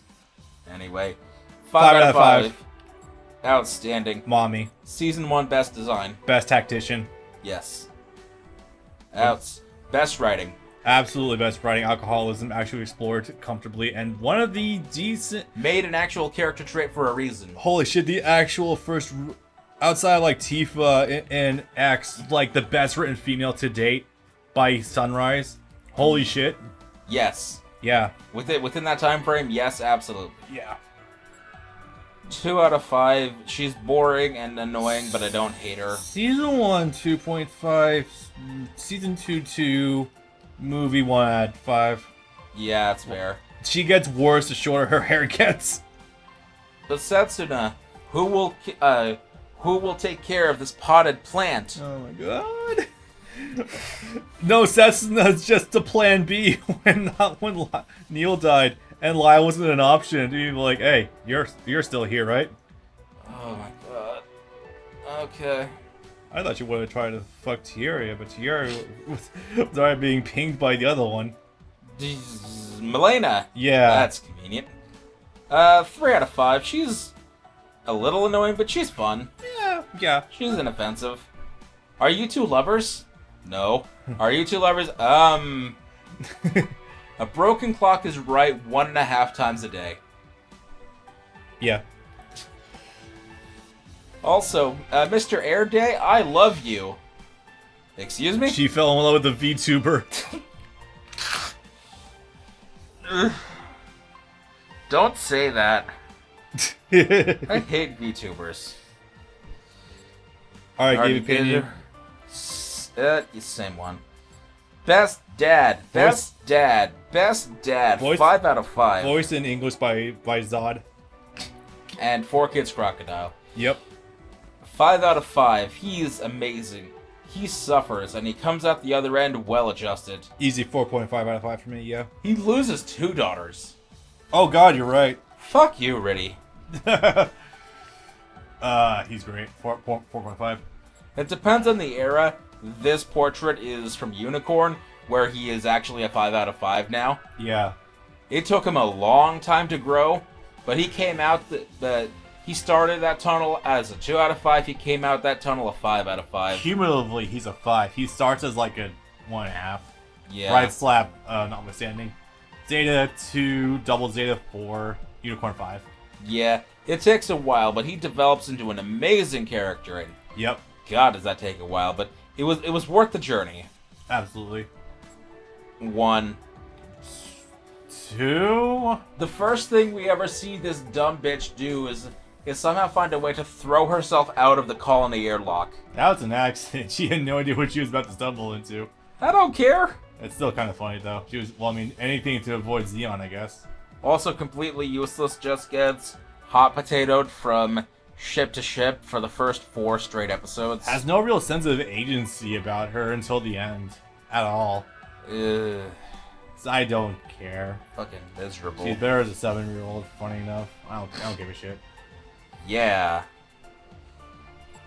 Sayla, annoying, kinda mixed with Frau. Age, not a fan. 1. Okay. He gave opinions on. Part 1, Hinata. This is Asamu's girlfriend / later on wife / mother of his child. Definitely resembles the child, yes. She's cool. The little flat, not physically. 2.5. Okay. Hello? Already did. Yeah. She starts out as a 2, eventually becomes a 4. She starts off as being a clueless aristocrat who does want to get to know impoverished people. Eventually, her caretaker dies and she starts helping out for realsies and becomes a politician that helps out for that cause.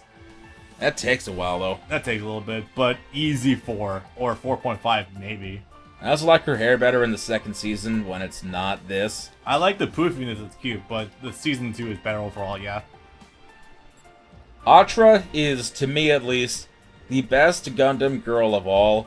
And again, I know this sounds weird because she looks like a kid, but don't worry, it's 2 years later in Season 2, so she's 18 and pregnant. Yep. She's dedicated, devoted, loving, and when she finds someone that she wants to be friends with, man, does she go hard. Yep. And God, the scene when they're in the What's It colonies, where Gallarhorn is both murdering workers in the streets, Yep. and also hunting down Kudelia, and she pretends to be Kudelia so Kudelia can get away. Yep. She takes a fucking beating. Yep. She gets beaten bloody by these 2 adult men. It is horrifying. She'll take a bullet for you, and then 12 more on top of that. And she made it a point. Even 16-year-olds are making it a point to drive in the middle of a war to the election. Yep. Vote, kids, vote. Yeah, she's amazing in Also, she's married to Kudelia, and she promotes polygamy if it makes someone happy. Okay. If it makes every involved party happy. She sees what... what's his name? Naze has with his 17 wives and 35 children. It's like, I wonder if I can have that with Mikazuki and Kudelia. Nice. She promotes threesomes. Awesome. She was actively a promoter of it. I want you to have a baby with Mikazuki, Miss Kudelia. Huh? Okay. And then they fucked inside the Gundam. Yep. Because at that point, Mikazuki can't move if he's not connected to his umbilical cord. Symbolism. Yep. But yeah, Atra is a 5 out of 5, no matter what. She's just outstanding. Give her the body of her post-time skip version, and she's a 5 out of 5 for me. In this design? 4.5 character for me, easy. Design definitely holds it back, but still 4.5. I know Great character. I know it's better because at that point it's legal, but I still like this design better. I don't like the more long, flappy-eared dog ears that her hair morphs into. Fumiton. Still cute. Wait. Yeah, okay, yeah, this is IBO still. Make sure. Wait, I'm not thinking this is Marina right now, right? No, okay. But no, she's great. Like, dies too fast, so there's not a lot of character given, but still like 3.5. I would say a 3. Yeah. I know. Okay, now we're into the game originals. We did this one, I think. Yeah, we did. The angsty, not angsty, the fiery one. Burning Passion. 3.5. I mean, I think these are all different ones, actually. So the top one, I like the dresses. This one is definitely more athletic, so I'm going to say top 3. This one, 3.5? Yeah. I'm not into this body type, so probably like a 2. Give her a neat character and maybe we'll talk. It's funny because I think she's the otaku antisocial one. So that's funny. Okay. 2.5. Yeah, 2. Massive titties, so 4 out of 5? 3.5. Okay. Ara is fine. Weaponized Ara is annoying. This is weaponized. Takane from Island Master, though. Yeah.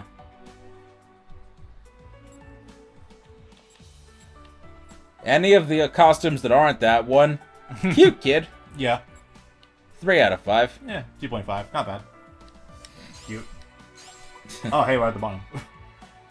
I think we should probably get to this one another time. How long are we at? Am I reading that right? Oh, is that say 5 hours? I really doubt it. Oh my god, the sun's coming up. 3 hours and 19 minutes. Okay. I don't know if I'm gonna edit this full thing. This we can do in much shorter order, but yeah, let's do this next time. Yeah. Next time on part 2 of the podcast. Mobile suits.